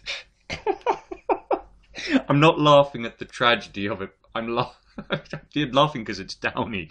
It's just like he woke up naked in a random person's house on a kid's bed with a gun. Now the thing is, the owner of that house would have been within perfect rights to shoot that man dead. And we would have all missed out on this wonderful talent, because Iron Man aside, he is a great talent. And even when he cleaned up, he was still deeply eccentric for a while. I mean, I remember him going on, I think it was Jonathan Ross's show on the BBC. I think it was. And they mentioned something about his wife, and he started giggling and said he'd only had sex with her about 20 minutes before. But it didn't play like cheeky guy. It played like slightly insane. Yeah. And when you hear him now, he's professional. I mean, with addiction, you never know, obviously. Who knows in the long term? But for the last 15 years, the guy has been professional. He's turned up. He's done good work. You know, he's got a business going in a production company. He's got a stable marriage, it appears. So, you know, it's just that sort of redemption story. And I think the danger... That lazy hacks like Guru Murphy jump onto, and if you throw the Demon in a Bottle onto it... That's the problem, I think... Plus, don't forget, I did read the Avengers thing more than you. Yeah. I mean, particularly the whole consultant thing, where he's at Dunkin' Donuts, sat in the sort of logo of it, and they're talking to him. It feels a mess, because at the one point I thought Whiplash was going to be the big bad, but it's sort of Justin Hammer. But it's sort of a Shield movie, because it's all about him and the Avengers and getting into that. And yet it's all about kind of Rhodey and War Machine, and it's kind of also about Whiplash at the end. I mean, that battle at the end is so lazy. He's got this one-shot deal in his wrist or something, where he just says to Rhodey, "Get out the way." Yeah. And it just kills everything in its path. Yeah, it sort of repeats the beats of the first film in a bad way. It's such a great film there, because, I mean, Jon Favreau has been consistently good, even down to smaller fare. Like, it's not for everyone, because I certainly know one Facebook friend who I respect deeply as a film appreciator, who thought the film I was about to name was cloying and self-indulgent. But I really like Chef, the film he made a couple of years ago. If you haven't seen it, give it a look. I think it's back on Netflix at the moment. Jon Favreau wrote and directed it, and he plays, obviously, the chef in it, and he ends up sort of bonding with his son on like a cross-country road trip. The only thing that is funny about it is when you watch the film, Jon Favreau clearly has quite an inflated idea of the women he could get in life, but it's a really, really good film. I think that goes with any kind of auteur filmmaker. I'm only kidding. Really. No, but that's how directors. That's why men become directors to some extent. But it is a lovely film, and it's a film I really, really like. It's just got a real heartwarming feel to it. No, it's a lovely film. Heartwarming is the sort of term you'd bristle at maybe in your younger years because you'd equate it with cheesy, but love, feelings, family, good times, they're the bedrock of life. They're the bedrock of what a good life is. And to capture that so winningly in a film, I think was wonderful. And it's got a good cast in it as well, because he could call in a lot of favours. So it's a relatively small role, but Dustin Hoffman's in it, and Scarlett's in it, and not Paz, what's she called? The female lead in it, the Colombian lady. I've forgotten her name now. I'm blanking on her name, but yeah. Let's cheat. IMDb. Yeah, go on. You can look it up. All right, chef. But yeah, it's got John Leguizamo in it. It's got others as I think about it and go through it. It's bringing up a Lenny Henry sitcom from the BBC. Oh no, it's not. It's bringing up. There was That was heartwarming too. Yes, so it's What's okay. the female lead of Chef called? I'm getting there. We have Viagra. Sofia Vergara. That's the one. Yeah, good. So yeah, it's a real great film. But the point is, he made the first Iron Man. He's made Chef. He made Cowboys and Aliens wasn't great, but not everything can be a winner. I did enjoy Jungle Book for what it was. I'm not quite sure about all these Disney remakes, but he did a really good job with it. I don't. All I'm saying is that by and large, I trust him to make a better film than Iron Man 2 is, and I think you can see that it's been rushed. It doesn't really know what story it's telling, and its resolution of everything is just so rushed for not a fantastically short film. Yeah. I mean, he's basically his blood's being poisoned by the arc reactor, isn't it? Mm. So he's killing himself a bit more all the time, and certainly every time he's in one of the suits. So because it accelerates everything. So when he's Iron Man, he's killing himself. He invents an element in an afternoon, and that's all rushed. The Whiplash story is rushed. Justin Hammer, we've never heard from again. What was that about? But there are bits like where he's watching the cine film with his dad. Yes. And I'm thinking, knowing a film like Chef and the father and son themes in that, and the fact that he's quite a heartwarming, direct person when you get to it, I think with a bit more emphasis on that, Iron Man 2 could have been outstanding. But it does stand as one of my very least favourite in the Marvel Cinematic Universe. Yeah, and that's the parallel with Justice League, because I think Justice League is to DC to some extent. Obviously, I mean, Iron Man 2 is a better film than Justice League, and Iron Man 2 is not one of the best. But in the sense that I remember after Iron Man 2, people were kind of thinking, well, okay, it's done okay, and it's, in fact, it did amazing, but it didn't have the same charm or same impact as the first. I mean, Iron Man 2 came out 2 years after, which is possible. If you have a script, if you have a story to tell. But Favreau felt he needed longer, and I think that an extra year wouldn't have hurt it.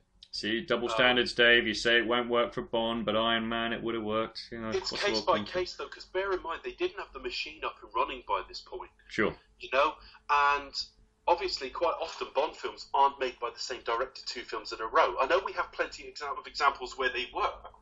But certainly pre-Mendes, it hadn't happened in a couple of decades. This is weird. Sorry, I'm doing John Glenn a real disservice, but for some reason, any time I think of him, it filters into an Alan Partridge voice for some reason, because John Glenn is obviously nothing like Alan Partridge, but the thing is, he's one of those sort of old school British crafts people, but the like of which Alan Partridge as a character, the way Coogan plays it, desperately wants to be that sort of a pint of bitter, and it's like John Glenn is the type of man that Alan Partridge desperately wants to be. And somewhere in my head, when I read, because I do have that John Glenn book from Iceland, anytime I think of Bond directors who've done it, obviously he did 5 in a row, it just comes out as Alan Partridge.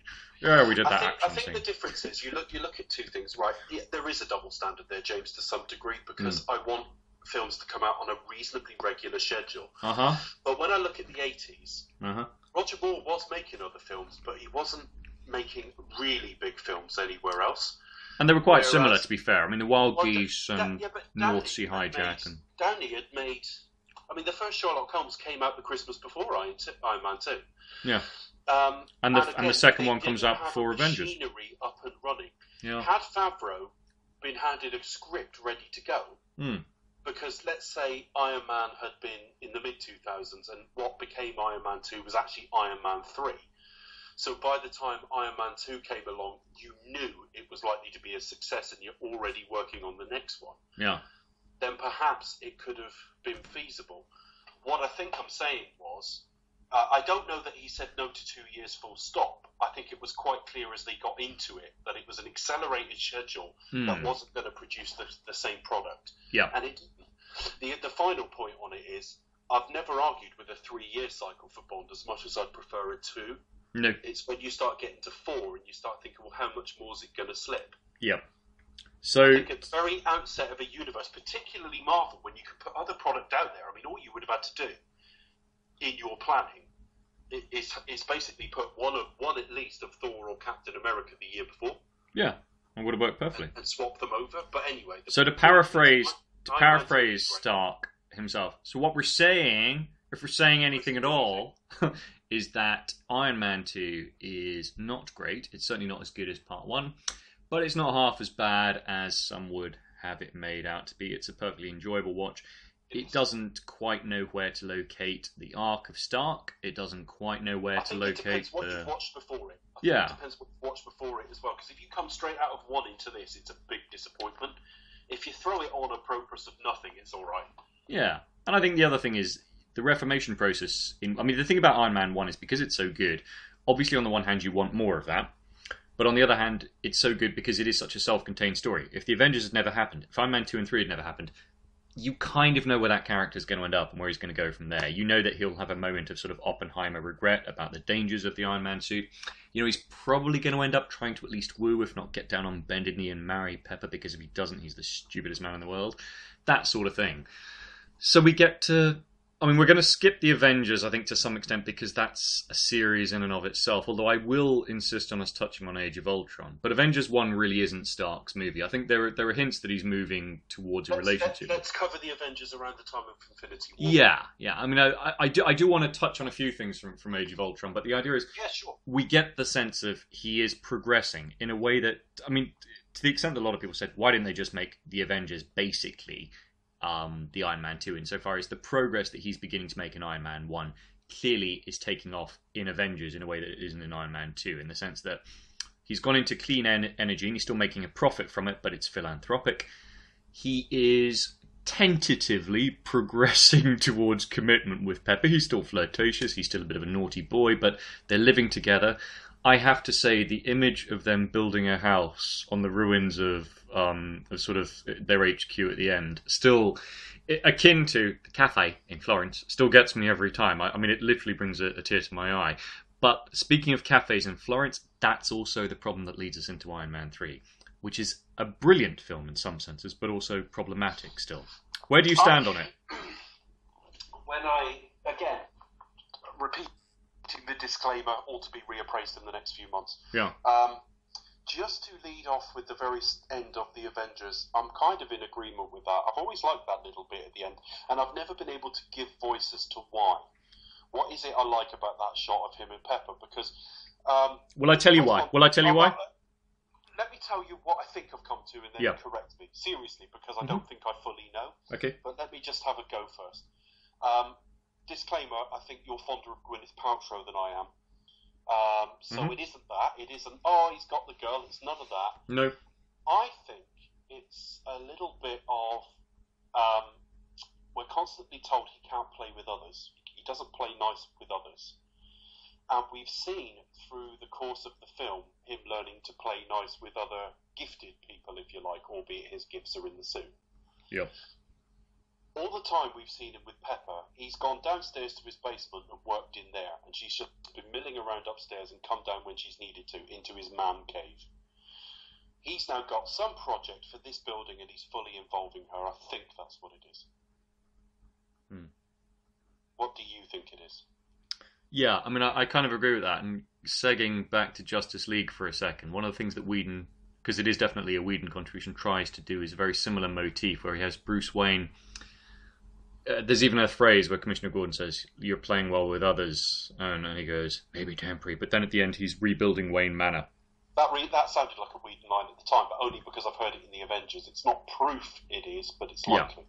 But then at the end, the rebuilding of Wayne Manor. I'm very reluctant to say any of that about unless someone can confirm. Okay. I can have a guess, and I know some of where the differences are between Whedon and Snyder in that film. All right. Well, between Whedon and Snyder. I'm uncomfortable guessing because I'll end up looking silly because we might find we may well do it, but as I say, unless it's actual slander, I mean, we get away with the cheapskate thing earlier on. They're not going to sue. They're not going to sue us for this either. Do you know one bit? There's one bit of the film that I thought was really, really Whedon, and it was the bit where Aquaman accidentally got the lasso around his foot. Yeah. So he's going from "I don't mind dying" to "My God, you're hot," and I'm still young. And then they sort of cough, and he's got that around his foot. That's Snyder, not Whedon. Surprisingly so. Okay, well, we'll assume what I'm saying, if I'm saying anything at all, is that there is a parallel, regardless of whether it was Whedon or Snyder, in the sense that. But moving on. Sorry. Okay, in the sense that you use the building as a metaphor for the rebuilding of the hero, the character, and he is learning to abandon abandonment and integrate himself with the community, and learns to understand that actually the woes of the world are not all on him, messianic delusions are not all on him, and therefore what he has to do is accept, yes, I am talented, yes, I am brilliant, but I am brilliant and talented both in contrast and comparison to those who have other talents with whom I must pool. There's also set up in it when you get earlier in the film, and it's that phrase, "Many a true word spoken in jest." He gives Pepper 12% credit. Now, he is joking, but at the same time, if he was asked to actually quantify really, he probably wouldn't be far away from that. This is all about Tony Stark, Tony's genius. He says it to Cap earlier, billionaire, genius, philanthropist, or whatever. What would you be without the suit? Genius, billionaire, philanthropist, playboy. That's it. Now, at the end of the film, it's always about his creations, his doing, his money, his genius. And at the end of the film, you see him working with Pepper on a seemingly an equal basis. Yes. So it's a character beat strengthened by the fact that there is love between them. They are a relationship now.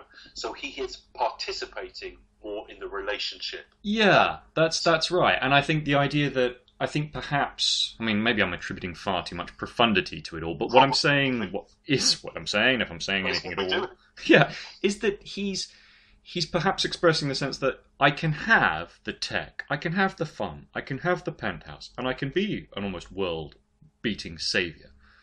But I can still be a normal bloke, and I can still have the best of all worlds, and I can still have a relationship.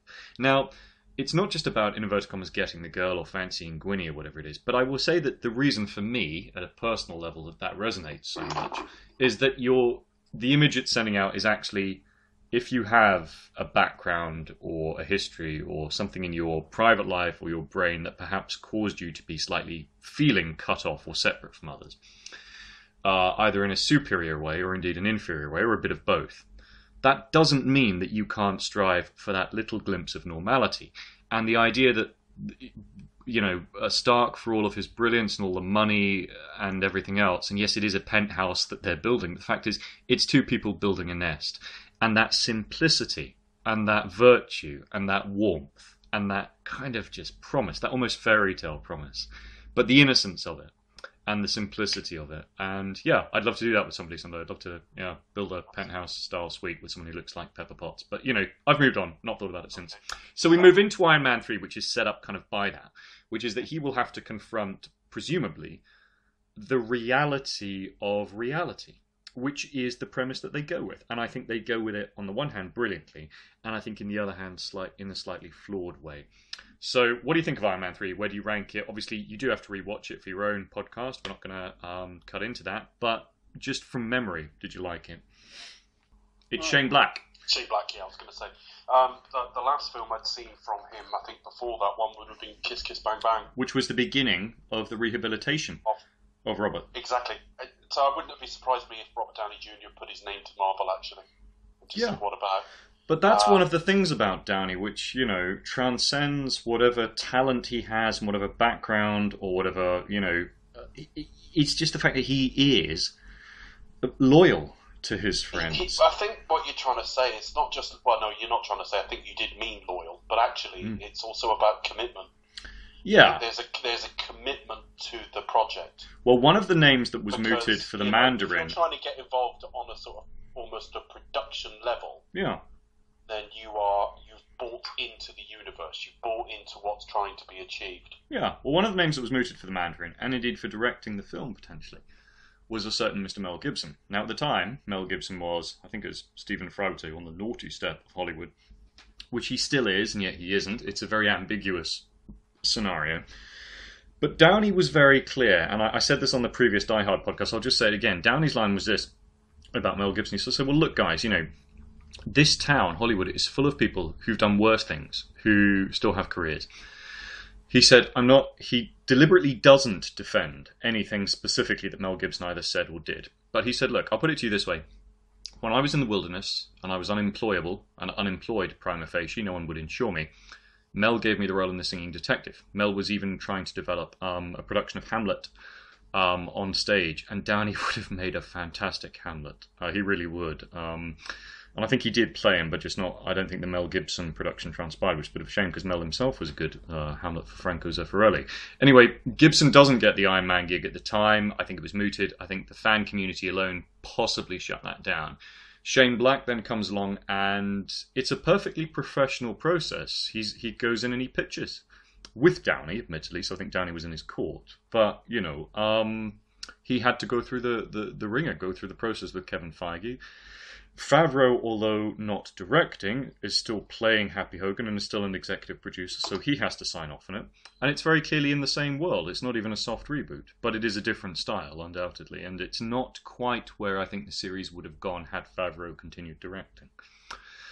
It's many of the themes that Shane Black had been trading off. I mean, if you look at The Long Kiss Goodnight from 1996, which sadly flopped, but shouldn't have, and it was ahead of its time in the sense of a female action hero, and the idea that sometimes you can make a movie that's political and yet apolitical, in the sense that you make a nebulous villain, where the villainy is, if you like, villainy itself, where you're sort of saying, well, look, it doesn't actually matter whether we have Nazis or communists or Al-Qaeda or ISIL or whoever it is. Our fear is the enemy, and our innate need to personify that in turn creates an establishment.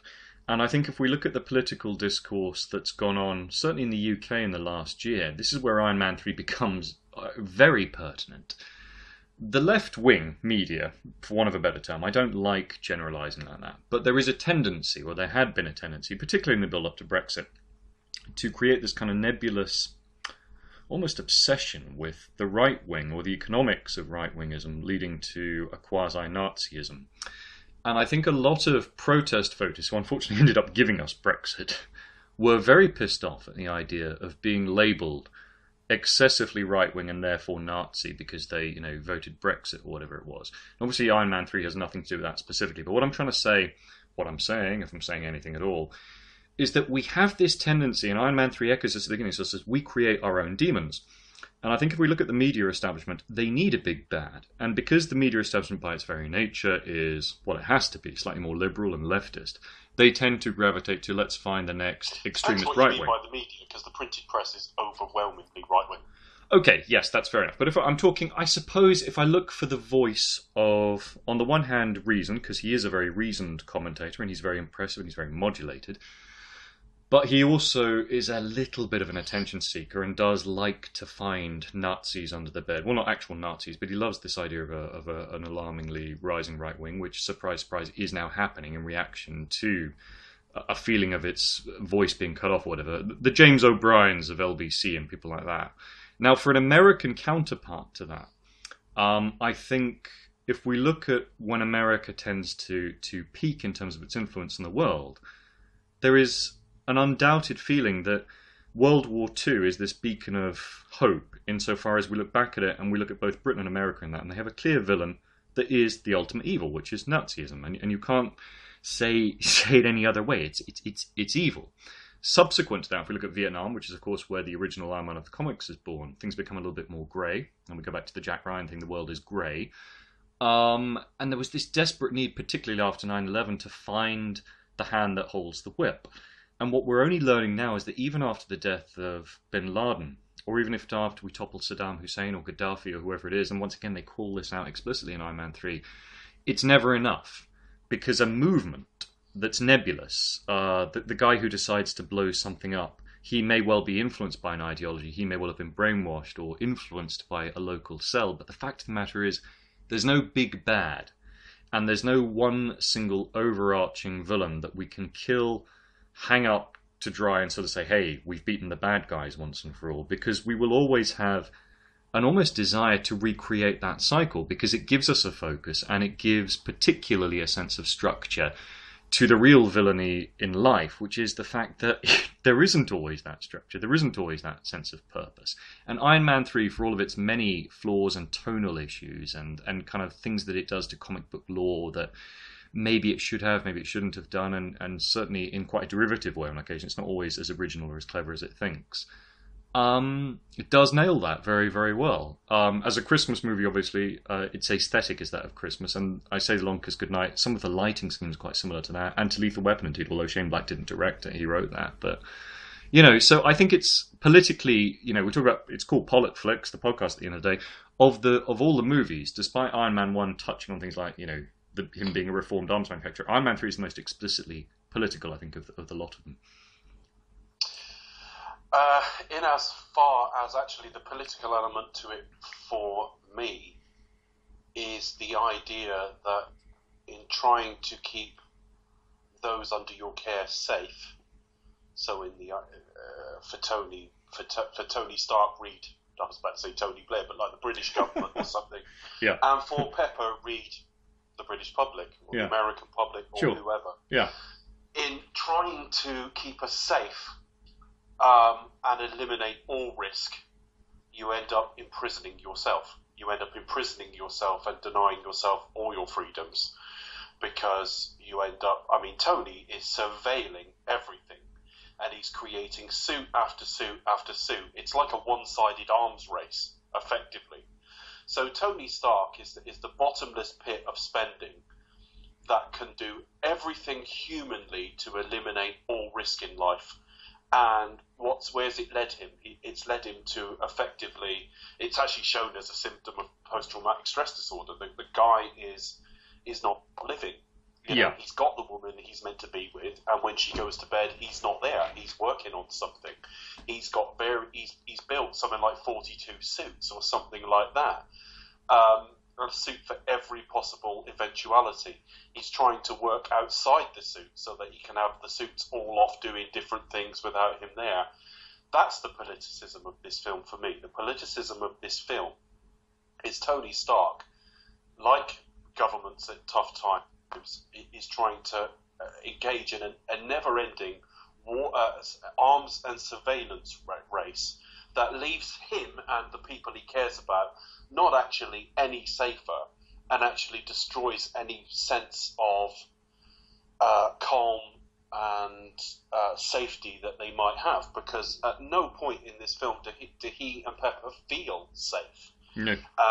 Similarly, if you stick CCTV every 200 yards in every street in this country, because we're the most surveilled nation in the world, and you read all our internet traffic, and you continue to buy, arms until you run out of money, you're not necessarily, you may be safer, but you're certainly not going to be a nation that feels more secure and feels happier and more at ease with itself. That's the politicism of Iron Man 3. Yeah. Okay, so if we leave the politics aside and we just go into, I suppose, the comic book lore. Because I was making that shit up as I went along. Well, it was excellent. It was excellent. I did a finer job than I did. But I think the Mandarin is the big bad. let's get onto the film for Yeah. the film as a piece of entertainment. Okay, so the pitch is it's Tony versus his ultimate nemesis, who allegedly, nominally, is set up in the first film, but never explicitly referred to. And if you blink and you'll miss it, but in part 2, there's a reference to the Ten Rings organization. There is, and I think the people that capture him in the first film was something to do with the 10 rings, 10 rings or 12 rings, whatever. The 10 rings, yeah, rings, whatever, yeah. No. And the idea, obviously, being that there was going to be, as I understand, I think this is what Favreau had in mind, a kind of a quasi Return of the Jedi arc to it, in the sense that obviously you finally meet this Mandarin in part 3. And in universe, since they were moving towards more cosmic and kind of magical overlap, that you would have an interesting dynamic whereby the Mandarin, although they would have maybe changed his ethnicity or whatnot, would genuinely be a threat representing old school worlds of superstition and magic, and it would be science versus magic, which was a theme that was set up in Thor, and thereby kind of led into this alongside the Avengers. And I do think that's one of the missed opportunities of it. And again, it's a retcon. It's a retcon akin to Spectre, the idea of, oh, I was behind it all, I invented it all. Guy Pearce, who turns out to be the Mandarin and yet not the Mandarin. And then the Ben Kingsley subplot where Ben Kingsley, hilariously, is a fake Mandarin, a fake bad guy. Watching like football and stuff and drinking heavily.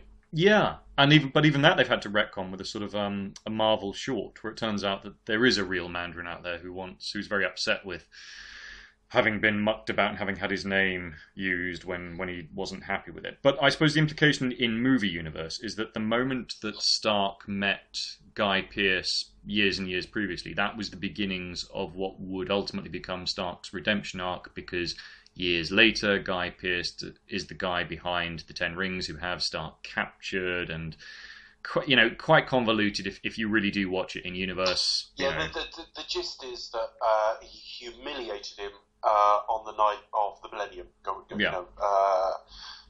He ended up. Guy Pearce at that point was a very physically damaged individual, quite ugly and all the rest of it, and he went up on the roof to meet with Tony, and Tony went off and had sex with Rebecca Hall basically instead and ignored him, and then that's all to do with his later capture and everything else. By the time you next see the character, what's the character's name, because I haven't seen the film in prep for this? He's called Aldrich Killian, and in the comic book, I was about to say, I kept getting Aldous Huxley in my head. I thought that's not right. Yeah. But I wasn't a million miles away. So of course he's it's all to do with regulation, isn't it? They've become basically bombs, these people that he's co-opted. Well, it makes a similar mistake to Iron Man 2, Dave, insofar as the Extremis arc is an entire graphic novel in the Marvel Universe, and it's a fantastic one. And it was actually one of the bases for the kind of quasi-reboot of the character, which in turn influenced the tone of Iron Man 1, which was, they even had, they've done motion comics of it online and stuff, where they've sort of quasi-animated it. But it's an entire idea that, for a start, Stark creates an armor that can meld inside his body, but alongside that, there's a scientist that is Extremis. That is the comic version of Extremis. Yeah. Yes. And, yes, I was aware of that. But then you also have the need to give closure, lest it be anything more than a trilogy, because obviously everything has to at least aim to be closed as a trilogy. You have, I think also, whatever way we look at it, Batman and Iron Man do get compared. They're not dissimilar characters, although they have different kind of aims and methods and so on. The Dark Knight Rises had come out the year before, and whatever way one looks at it, this is not me imposing the Cafe in Florence thing, although it kind of is. This business of, we talked about the demon in a bottle. Well, this film does kind of go into addiction, insofar as they're saying, a little bit like the way Bruce Wayne has to get over his addiction to being Batman in Dark Knight Rises. Stark has to get over his addiction to being Iron Man, which, as I say, is a separate movie and a fascinating one, and enables them to go to addiction without actually going there in a way that would be harmful to poor old Robert Downey Jr.'s memories, I think actually, I sort of think kind of the opposite. I think he's trying to make himself obsolete, and he's trying to make himself obsolete through his technology, hence playing around with not having to be in the suit. Yeah. It's like I say, he's trying to... There's no understanding. It's a very big part of what I do professionally in life, that I'm always acutely aware of like what of risk appetite and at what level of risk in life are you willing to accept? Because there's risk in everything. The moment we get out of bed in the morning, the moment we cross the road. If you wanted to be completely safe, you probably wouldn't go outside. You probably wouldn't do anything for yourself. You wouldn't cross the road. That we as human beings make decisions on what levels of risk we're able to accept. If we drive out onto a roundabout, we're assuming no one's going to come flying out, of the sort of left turn to us and straight into us because they're going to observe the rules of the road. And what Tony is trying to do in this film is eliminate all risk, and you can't do that. No. And that is a sign of risk. And it is a sign of damage, it is a sign of PTSD, and it's also, it is something that actually people who do suffer with anxiety often sort of develop that understanding as they get older. It doesn't necessarily cure their anxiety, but I know earlier in my life I needed a cast iron guarantee on things, anything. And as you get older, you do learn to live, or certainly I have learned to live with the idea of I can't always know, and I can't always be guaranteed no risk in what I'm doing. Otherwise, there'd be pointless ever going up and talking to the gender of your preference. There'd be pointless ever getting into a relationship because it might go wrong and break your heart. Anything you can think of that might possibly go wrong that you do anyway is you accepting the risks that come with being alive. And Tony Stark, in attempting to keep those around him safe, is trying to eliminate all risk, and you can't do that. Yes. And I think also, I think maybe the Dark Knight thing comes in because he uses the phrase clean slate at the end. And clean slate, of course, in Dark Knight Rises is the MacGuffin, the idea of you can have a normal life, basically. I think what weakens it for Iron Man 3 is that, once again, it's a little bit rushed. They're trying to do too much. And maybe, they're definitely trying to do too much. Yeah, and the thing is, it doesn't need to lead there. What I do like about it is it manages to do what Iron Man 2 failed to do, which was to have a dual approach whereby you could see him still be a bit of a prick by doing it in flashback, so you can still have naughty Tony. Even the lovely cameo from Yinsen as a sort of a flash forward, if you like, a reference to what would happen in that first movie. And it's convincing as a sort of a semi-prequel. But there's no step back in terms of, he's with Pepper. He's trying to develop a relationship, and although everything he's trying to do is all with the right heart. That's right, but he's making similar mistakes in a different keys. Although he's not, an arsehole anymore who's building weapons and screwing around, it's still, as you pointed out, very much about control. Well, he's doing everyone the justice of trying to make entirely new mistakes. Yeah, that's what it is. I mean, it's like, well, his mistakes in the first film were not realising what was in front of him in terms of Pepper, not having enough of a hand on the tiller in terms of his company and things that were getting signed off and done in his name. This film is quite the opposite. He's trying to control absolutely everything. Now, if I start with what I like that it tried to do something different. The fact that he wasn't in the suit an awful lot, and I don't mean the remote control suit, I mean we see him go places and do things as Tony Stark, I quite like.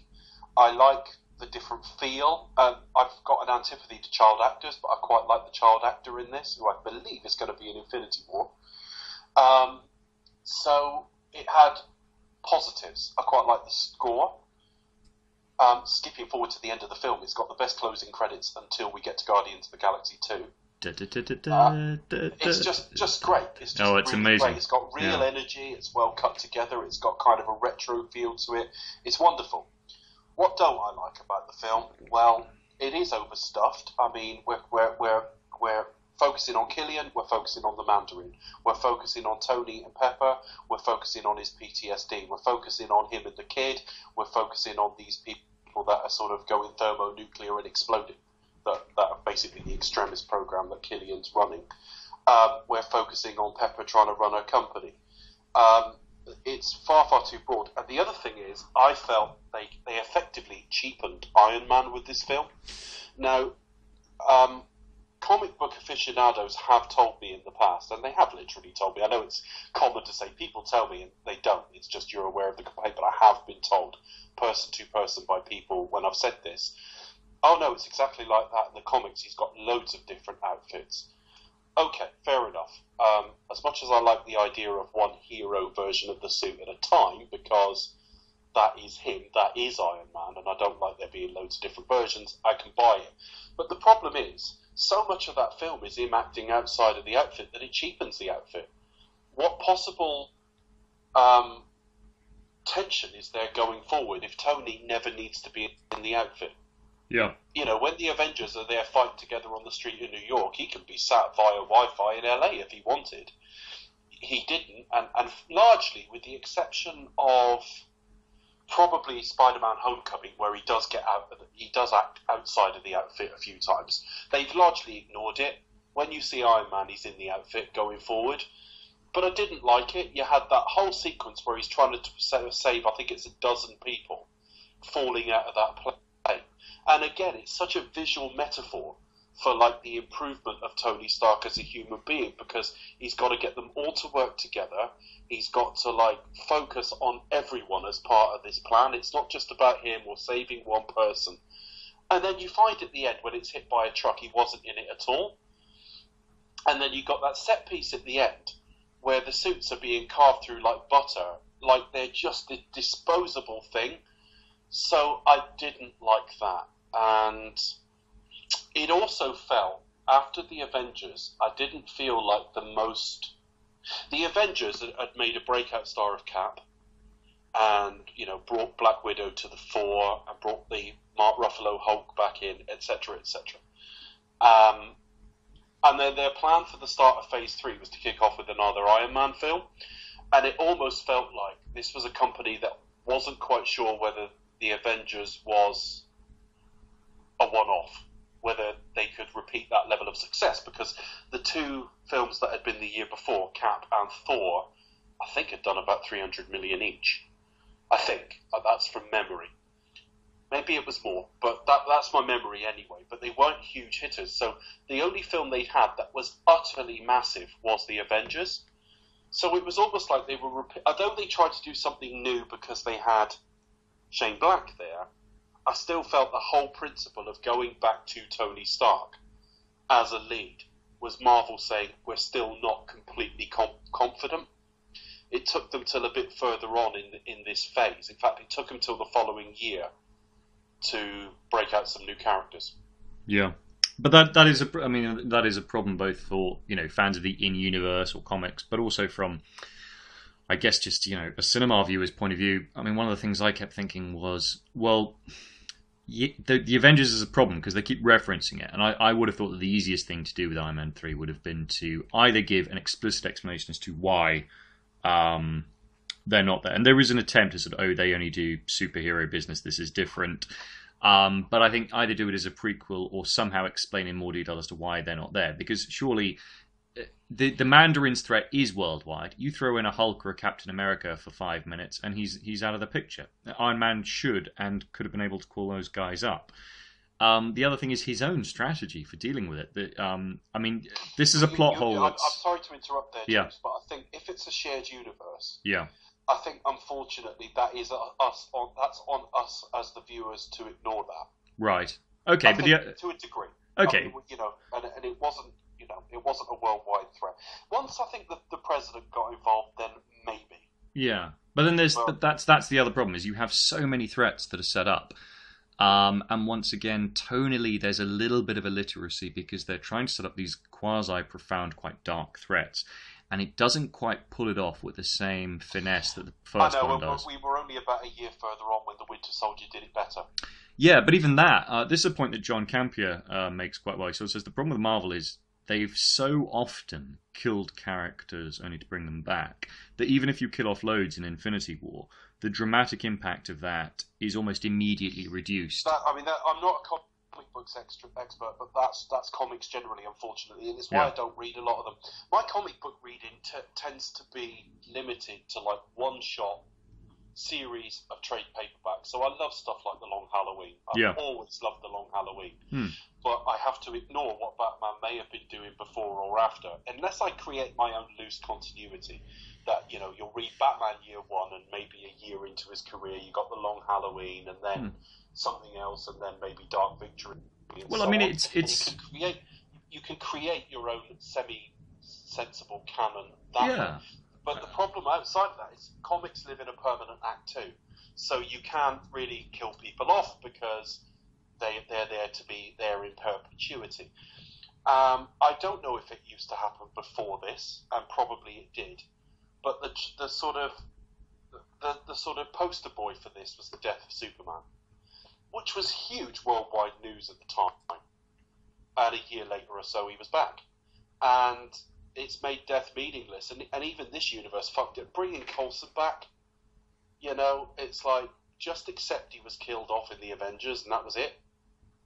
But he was brought back in Agents of S.H.I.E.L.D. and so on. So I've got the same problem, that death carries no fucking weight whatsoever in comic book universes. Whether it will in the films going forward remains to be seen. We shall see. But because they're only making 2 to 3 films a year, so the pressure to bring back an Iron Man, for example, if Tony Stark dies, is lessened, because you can make films for 10 to 15 years without touching the Iron Man character, because you're only looking at like 40 films or something. And by the time you throw in sort of sequels and threequels and stuff, you're probably only looking at 10, 12 to 15 original properties anyway, and it's quite easy with the size of somebody like Marvel's slate for one of them not to be Iron Man. Yeah. Well, they've got multiple. The great thing is that now that they have fully introduced the cosmic magic dimension, you have multiple options for quasi-reboots, full-on reboots, regenerations, whatever you want to do with it. And this is what people are forgetting about Justice League as well. You've got the multiverse. I mean, if Superman dies, you can, if you wanted to recast, just grab a Superman from a parallel dimension. Yeah, and as you point out, the continuity is whatever you want it to be. So we talked about this before very briefly, was the idea that for a split second there was talk of Batman v Superman, or indeed Man of Steel to some extent, especially considering it had similar personnel, being a continuation of, not necessarily a shared universe with, but the next stage in that Nolan Batman verse, insofar as, obviously completely different, and obviously those Batman movies don't have the supernatural, but there's that Ra's al Ghul moment where he just hints, is Ra's al Ghul not immortal, ? And the idea being that the one thing that perhaps, I think it was Modern Myth Media podcast who made this point at the time, and it's an excellent point, the one thing that could have actually made that work is the idea that the sole thing that maybe could have awakened Batman from the cafe in Florence, so to speak, is the idea of this alien life and a new world. And the idea that they sold Man of Steel as, actually, this happens in a world that was previously unaware of the extraterrestrial or the supernatural, the paranormal. It changes the world. Well, which world? And I think a lot of people assumed, it's the Nolan-verse that's changing, and you can have either the Bruce Wayne or the John Blake or whoever, interact with that, and that Batman himself would have had a particular grievance against Superman for, where the hell were you when Bane was taking over Gotham? You're clearly a villain. And that kind of could have worked. Obviously, it's not where it goes. In exactly the same way you were mentioning the opening of Justice League, I kept thinking, this is pure Tim Burton in many ways. Could we ever perhaps see an animated Tim Burton Superman Lives or Batman 3? These worlds can be revisited. Not quite with the same attempt that Bryan Singer tried with the Donna thing. That different to, you get the Big Finish productions of Doctor Who. So there have been episodes with the Sixth Doctor, decades after he stopped playing the role. Which has actually saved the perception of that reign, incidentally. I picked him deliberately. I'm not a Doctor Who aficionado or expert, but I am aware of the whole thing around the Sixth Doctor and stuff. Yeah. I think it's entirely possible that you do an animated... you've just done the 60s films animated. And they were brilliant. You've just had Shatner playing Two-Face and stuff. Who's to say you could not do a Tim Burton era Batman as a DC animation? Yeah.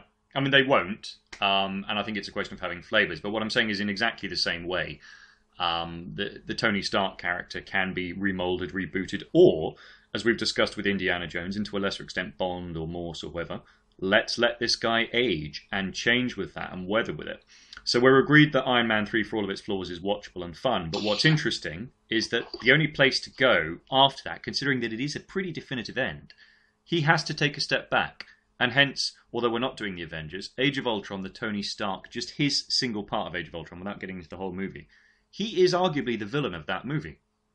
Tony Stark is... Do you know what it reminds me of? It reminds me of the Shrek films. Because in every Shrek film, Shrek learns the same lesson. Four Yes. fucking times he learns to like appreciate what he's got, and then by the next film he's forgotten and learns it again. Iron Man 3, if I've read it correctly, and this is not it's only one person's opinion, but that was all about the fact that he cannot mitigate every risk in the world and remove every threat in the world. He's not all powerful, and also what he would have to do to be that man would restrict the freedoms of the people around him and destroy his life and relationships. And in Age of Ultron, he does it again. Yeah. I mean, there's some visual continuity, which I think Whedon, to his credit, kind of sets up in the idea that, okay, he's back in the Iron Man suit, which isn't explained necessarily, but the Iron Legion is out. Actually, no, that depends how you read the end of the second film. Sorry, the end of Iron Man 3. Yeah. Because he destroys all the suits. He still said, I am Iron Man at the end. Well, it was supposed to be I am Tony Stark, I think. But anyway. No, he said I am Iron Man. In the original script, it was I am Tony Was Stark. it? Oh, right.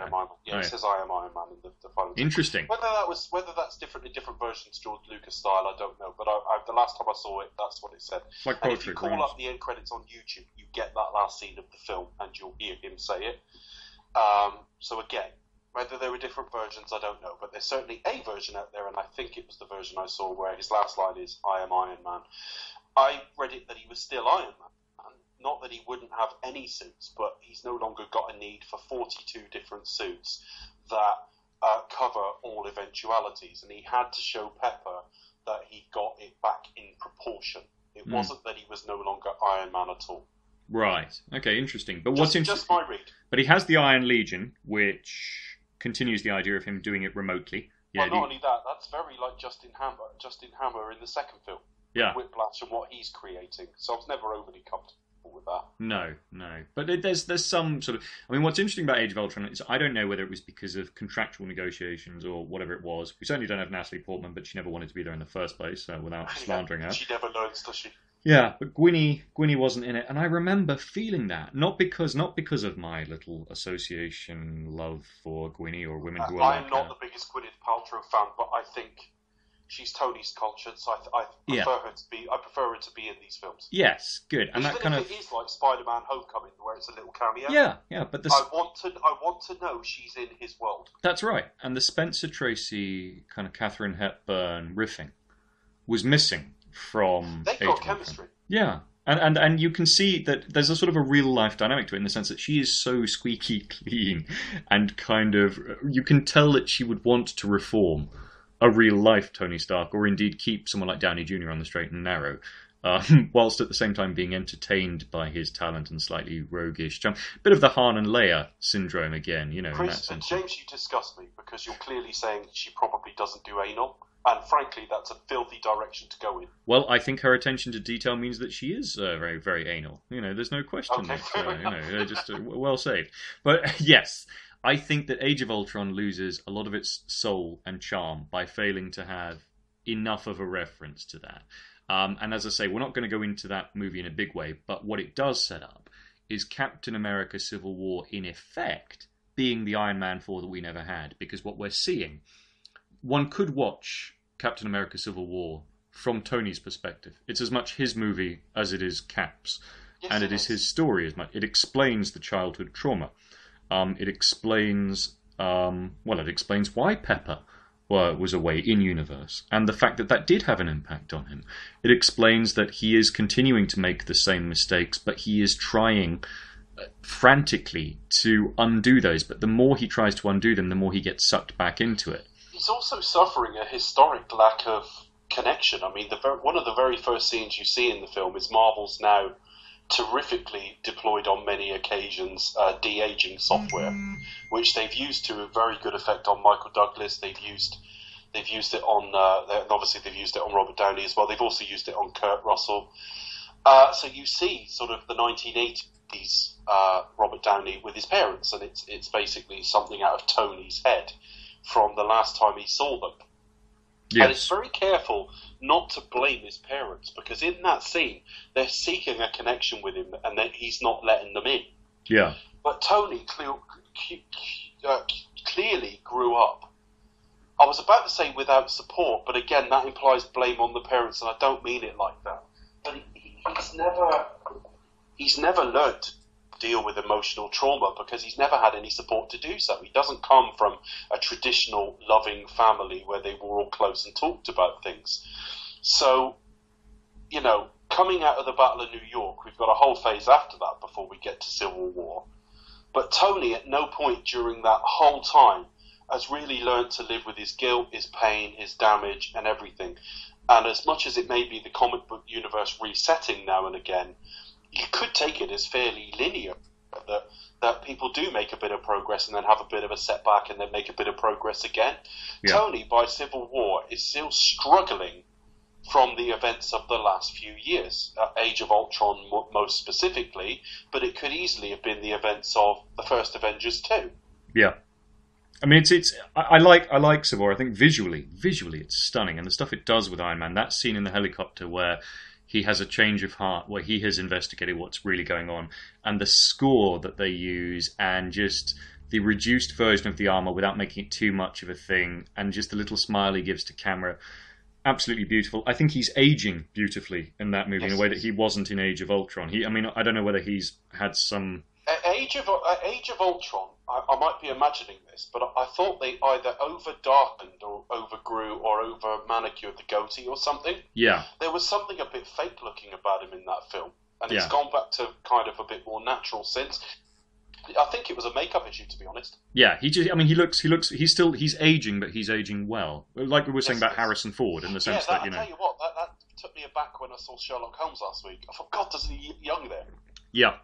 Yeah. And I think he's clearly once again trying desperately to play a role in civil politics. He's trying to be controlling, but not in sort of a big bully way. And he's genuinely trying to reach out to Captain America as a friend. But I think obviously there's no getting away from. How do you feel for him when he says, about Bucky being his friend, and he said, "I thought I was your friend." How little friendship Tony has had in his life, actually. Yeah, and it's an unlikely friendship as well, because bear in mind that he and Cap started off as, I suppose, a bit like, but bearing in mind that these movies are ultimately, okay, they're family movies, but they're... the most important thing to remember is Captain America, Steve Rogers is walking around with the 1940s morality in his head. Yeah. And then you've got Tony, there probably would have been a bit of drugs and certainly a lot of drinking involved and certainly a lot of womanizing. And also, he would be very flash to a 1940s era guy. That's right, and I think but I mean, as I say, they're family movies and the movies that grown-ups can enjoy, a bit like Bond, but they speak to children, and I think kids, obviously, one of the lessons they have to learn is that there will be people at school who perhaps initially you don't get on with, who years later you may end up being friends with. Equally, there are people who will come and go, and for people who are at work or something, there'll be colleagues who initially you don't gel with, but later in life you may bond with, or whatever it is. There are all sorts of these obscure things, and I think it's a very good kind of encapsulation of a reluctant alliance that gets formed. But what's interesting as well is that despite his failure in Brotherhood, there is an emerging almost biological clock ticking for Tony in Fatherhood. And I think what they set up very well that then pays off in Spider-Man Homecoming is he's not recruiting this kid from Queens, Peter Parker, because he needs an additional hero on the team, although there is that. He desperately wants to have someone to mentor. Well, he was his father's protege. Yeah. I mean, if you look at Iron Man 2, the very factors that led him to create the new element was laid down by his father. Yeah. So he is his father's son as much as they didn't see eye to eye. He's the man he is because of his father. Yeah.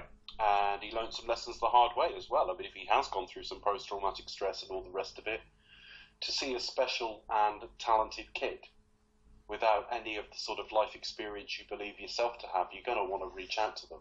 Yeah, and I think, it's interesting that once again they sort of, they managed to capture still the sense of naughty boy fun. He will say inappropriate things to Aunt May, who's now a very sexy Aunt May, played by Marisa Tomei, who'd worked with Downey before, so there's sort of a reunion going on there. But there's... What did they work together in, Jake?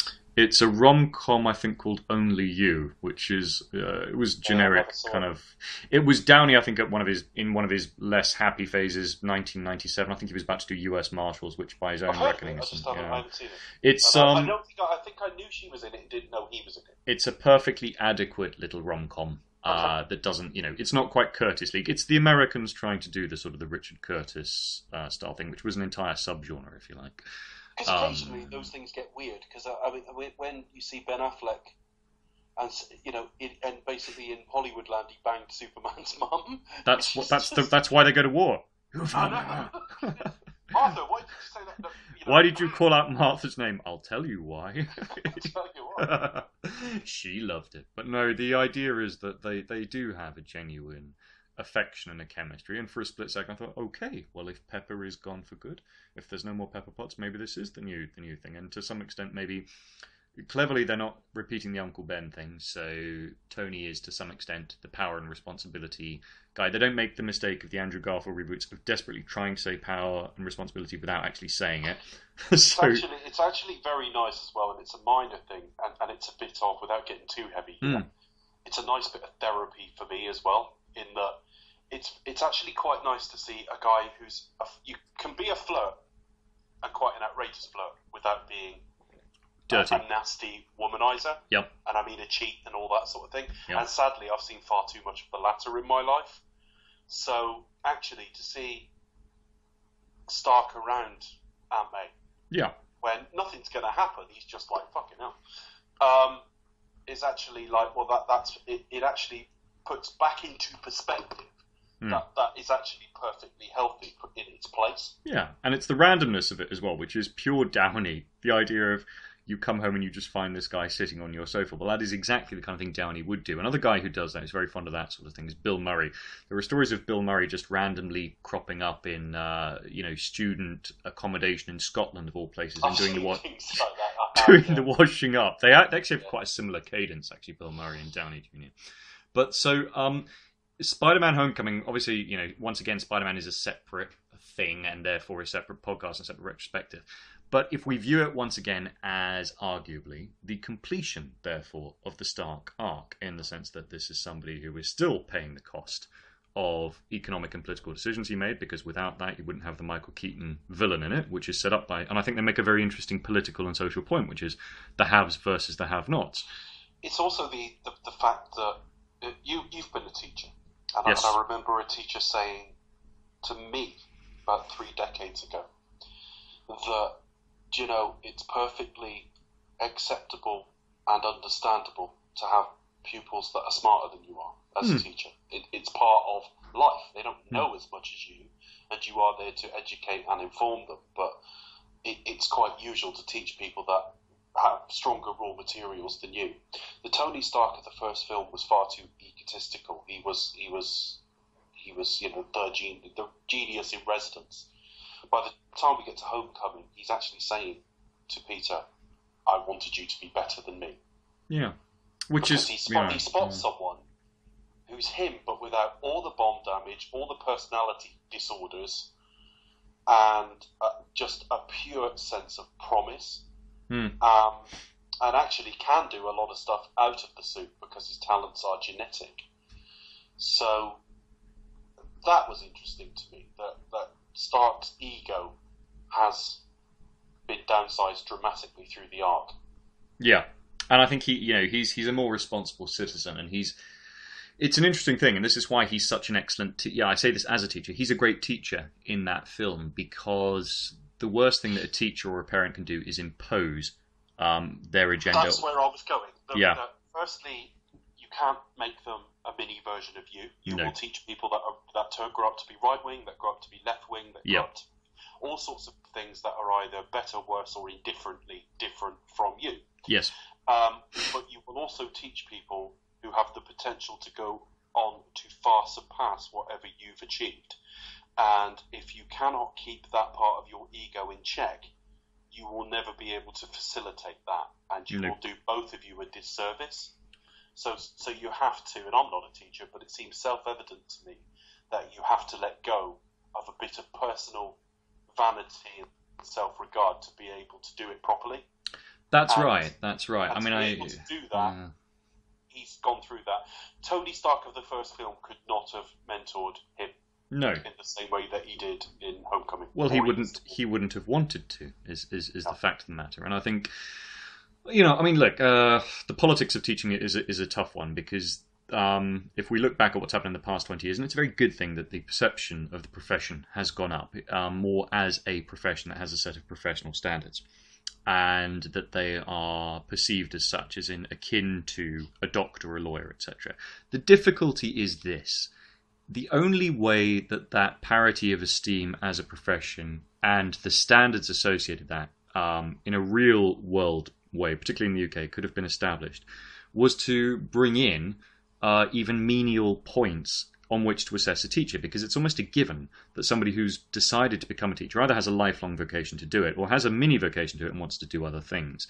And therefore, the assessment of them nowadays, unfortunately, comes down to things like, well, what can we say? So it's, did you put the Pritt stick in the right place? Did you have, the scissors out? And did you distribute 17 brands of activity during that lesson? It's very easy to rebel against that. And I know that I had countless days where I would have to take very deep breaths at the end of the day and try to think, I to some extent had more dignity flipping burgers in McDonald's as a student than I did in particular stages of teaching. But that was me being, I think, reactive at the end of a bad day, and I had to filter out that petulance and kind of think, well, do you know what? It is those very standards, those supposedly menial things that do make a difference. And when I stood outside it, when I got rid of my ego in the teaching, I kind of thought, well, do you know what? Those things are important, and they do make for a better lesson. And it is imperative that, for better or worse, there are those standards, and they can always snap back. We can go back to a stage where chalk and talk comes back, and I'll be fine. I think in my case, ego, unfortunately, is actually quite a good thing, because it's how I command a classroom, and it's how I get results, and it's how I engage to some extent with students where I have done, be it privately or in a summer school or in the state sector. It's always been a pleasure. It is a genuine vocation, particularly to engage and interest students who otherwise are feeling that there's a world that's beyond them. I mean, the amount of times I've said, I could never go to Oxford, and then I say, well, I did. And I say, oh, sir, what are you doing here? And then I said, it's because I went to Oxford that I want to be there. And that's why I'll always do it. I don't care if if I do make Tony Stark style money, which is not impossible, much further on down the line, I'd still do it. I'd do it pro bono, I'd do it, and I would love to campaign for a world whereby we can have teaching bifurcate so that those standards are still there, the respectability is still there, the money's increased, but there's also a perspective that allows for a certain degree of trust, whereby it doesn't mean you're going to be one of these old school eccentrics who goes off topic and doesn't teach the kids properly. If you're a bit more talky, if you're a bit more of an interactive, I love my subject, passionate teacher, it doesn't mean that you're actually a danger or a risk. And it doesn't mean equally, if you're not signing up to the almost cult-like dimension of the profession, that you're holding it in any kind of contempt. But there does need to be that welfare dimension to it, I think. And I think they will get there. It's in a process of reformation and evolution, and these things do not happen overnight. And indeed, 20 years is a relatively short time in that, and things can snap back and snap forward. It's exactly like movies, and franchises and so on. So I went off on one there, but the long and the short of it is, yes, the reason he becomes a good teacher to Peter is that Tony Stark lets go of the ego that has been holding him back. And he doesn't impose at the same time. He doesn't tell him, I don't want you to be like me. He does want him to be like him, but he wants him to be like the good side of him, the side that accepted, I'm not defined by the suit, I'm defined by the abilities and the ambitions that led me to the suit.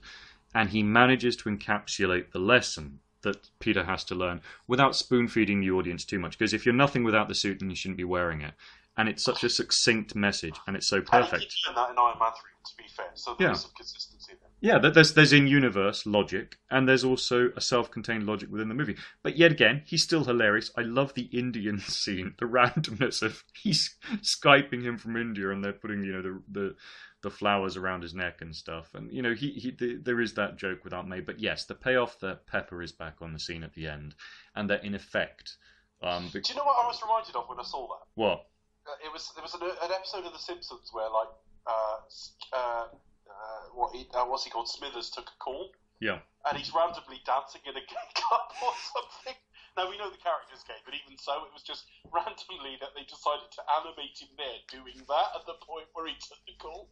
At some point in the process, they went, "Well, he's in India, and what's he doing? He's having flowers put around his neck." Yeah. But Which it sets just up. makes me think of Rajiv Gandhi, to be fair. There you go. It sets up the idea of Infinity War beautifully as well, because it means I think the stakes are there again. He's now effectively a quasi-dad, and I think we know off camera that he will marry Pepper perhaps, or they're going to go the comic route and it's a twist. She marries Happy. That would be interesting. We know that Thanos can play all sorts of games. We know that spoiler photos have emerged. We know that she's in it, and that he's in it, and that he plays a role. We know that someone may die or not, but I think it will be very interesting whether Infinity War is the conclusion, perhaps, of the Downey iteration of the character, or whether he keeps playing it, as literally in that kind of consultant role that they hinted at in Iron Man 2. Don't forget, there's another Avengers film. Yeah. Which I think will be Infinity Gauntlet about a year afterwards. But he's not been precious about it. He's not making threats to leave. He's been very diplomatic. No, but he's 52 now. He's the type of character that could go on because of the tech and all the rest of it. Mm-hmm. But and because, like Indiana Jones, there's the intellectual dimension. He doesn't have to be in a physical. I can't imagine he's getting any cheaper. Unless he understands that he's more part of an ensemble now, whereas at the time of the Avengers he was central to selling it. I don't know. And a little bit like... That gets into deals that I don't know anything about. None of us do, but I think the other thing, Dave, to remember is you talked about steps back and step forward. Well, I mean, one of the reasons I think people in fact and fiction have to take steps back is because frequently there's a fear of reformation and the completion of that circle. Where do I go from there? Well, it's only old age and death, isn't it? And where's the excitement? So I think... outside of the movie universe, we have to acknowledge that part of Tony Stark's arc is that, of course, it has to finish, but the arc is the journey and part of the fun, and therefore, a little bit like with Bond to some extent, yes, you can age him up, yes, you can have different iterations, but really you need the perks of it, and one of those is learning to become Iron Man, the lifestyle, the fun. It doesn't have to be sleazy, we talked about this last time, but yeah, being around glamour and the seductive, flirty side, and if that has finished... to some extent in universe, and you don't want to keep taking steps back, to some extent a reboot is almost a logical step. But on the other hand, he could be like Harrison Ford in Indiana Jones. He revisits it every now and then, and ages with it and the world around it. So it could go either way, but which is your favourite of the bunch so far then? Well, of all of his appearances, well, I mean, literally, if I were to rank the films, which again I've got to rethink and redo, but the highest ranked of the films with him in is The Avengers. My favourite Tony Stark film still remains his first appearance. That first Iron Man film was just so important. It's weakened by its last third to some degree. He's always a bright spot. He's always worth watching. But depends where you look about it. If you think the best film with him in is probably The Avengers. The most interesting from a story arc perspective is probably 3, but it isn't necessarily my favourite of the films. But I think that's a good sign that I can make cases for all of them for different elements. Yeah, I think even the weak bits can be good. The best of the 3 individual films is the first one. Yeah, I think it's as good an origin story as Batman Begins, and there are certain similarities there, certainly structurally and even visually on occasion. Yeah, I mean, I used to say to people at the time when it was new, because I knew it was a Marvel property, obviously, and people who hadn't seen Iron Man, in the first month or so it was out, have you seen Iron Man? What's it like, and all the rest of it. And I remember saying to a few people, it's a Spider-Man origin film done correctly. Yeah. Precisely, and the trailers were, kind of gave that sense. And also the score put some real sort of badassery under that film as well, which helped. Yeah, no, it was great. I can't pronounce his name, but the guy does Game of Thrones, Raman Diawali, Dewanji. Oh, yeah. If you look at, what's it called, Driving with the Top Down. Oh, it's such a great... I still play that montage, particularly of him... That's already going to be on the intro to our Iron Man episode, which kicks off our Marvel series in a few months. It's a beautiful montage. All the intros are done. Yeah, it's a beautiful, beautiful montage, and particularly watching him build the suit. So yeah, one is my favourite. Clip, sting, music, teaser, all decided, all done. You think ahead, you plan ahead, a bit like Tony Stark sometimes. But part 1 for me is definitely my favourite. I think part 2 is not as bad as people say, but it's just not amazing. Well, I think time has been somewhat kind to it, because I think probably because it's not as important now. Because of Justice League. When they were, I think it's more the fact that when there were only like 3 or 4 Marvel films out there, it was the one that sort of grinded gears a bit. Yeah. But we're 17, 18 films in now, and they're not all winners. I mean, the mediocrity of the individual films is kind of hiding in plain sight. The universe is great, but there's only a handful of films that are really, really, really good. Yeah. And Iron Man 2 is one of the weaker ones, but it's okay. Iron Man 3 is probably as weak, but it's way more ambitious and therefore more interesting to me. It's a curate's egg. It's got so many good. I mean, even Guy Pearce is terrific, albeit in a kind of a sort of a Jim Carrey as Edward. He's a bit cartoonish, but yeah, I like it. kind of way. I think Ben Kingsley is hilarious, but out of place. I think the politics of it, as we discussed, are fascinating. I'm kind of leaving the Avengers out of it because he's part of it and yet he's not. But I do think that Age of Ultron makes some interesting points about the character, which then do pay off in Civil War and finally with closure in Homecoming. That closing shot of the Avengers will, for me, forever be a huge part of me, as we discussed earlier on. Overall, it's always going to be part one for the simple reason that, number one, outside of it, the fact that this gave a new lease of life to such a great genius in Downey, who I'd actually watched as a kid and I'd loved as Chaplin. In fact, I think he's funnier as Chaplin than Chaplin was himself. The fact that there was such a potential for tragedy, the fact that we nearly lost this person, and his rebirth, his resurrection, his triumph, captured then through a movie that has a similar arc and tells a similar story. And I can remember, it's very few times where I can actually remember sitting in a cinema and not just remembering the movie, but remembering my watching the movie. And I remember this huge sense of relief watching it. Because I think it was 2008, and I was thinking, this is the kind of thing which is wonderful to watch, not because it's just an entertaining movie. And, visually, there's a bit of Star Wars, a bit of Raiders of the Lost Ark to it. It's a great MacGuffin movie. It's got all the stuff of all the fun of even a Roger Moore Bond. It has all of those worlds and a bit of Batman and all the rest of it. The tech, the engineering, the montages, all spectacular for the occasional lulls in pace. But just to watch that actor be resurrected through a character that would come to be very much part of the cinema landscape and the cultural landscape, and that would filter off into other stuff like Sherlock Holmes and so on, is just a wonderful thing. And I stick it on any time I just need a boost where I need to feel that power again. And it's wonderful. And the fact that I have a friend who's you're going to have about 18 or 19 weeks of us doing Marvel films very shortly. Beautiful. And the fact that I have a friend or two who remind me of Pepper Potts in real life, and the fact that I kind of work in R&D now, maybe I owe that to Tony Stark. I don't know. So he'll always be part of me and with me, and just a wonderful, wonderful character. And thank you, Robert Downey, and thank you, Marvel. So, Dave, we've sort of plugged it already, but just for the sake of completion, where do we find you? Just very quickly then, just very quickly, we do a smorgasbord now and again, and all three of us from Do You Expect Us to Talk appeared on that last week. That's smorgasbord spelled B-O-R-E-D. A lot of sort of improvising and comedic bits and games and rambling. Very much a comedy podcast. My main podcast, Do You Expect Us to Talk? That's coming up on its 100th episode very soon. Started as a Bond podcast, has gone through various series, including Rocky, Superman, Batman. Just finishing Star Wars. By the time you hear this, the first sort of Back to the Future will be coming out, probably. And we move on to Tarantino and then Marvel in the new year. Fabulous. And everybody knows who I am in the same way as they all know Tony Stark, of course. The great Tony Stark. The great James Murphy. No, that's ego. I'm taking a step back.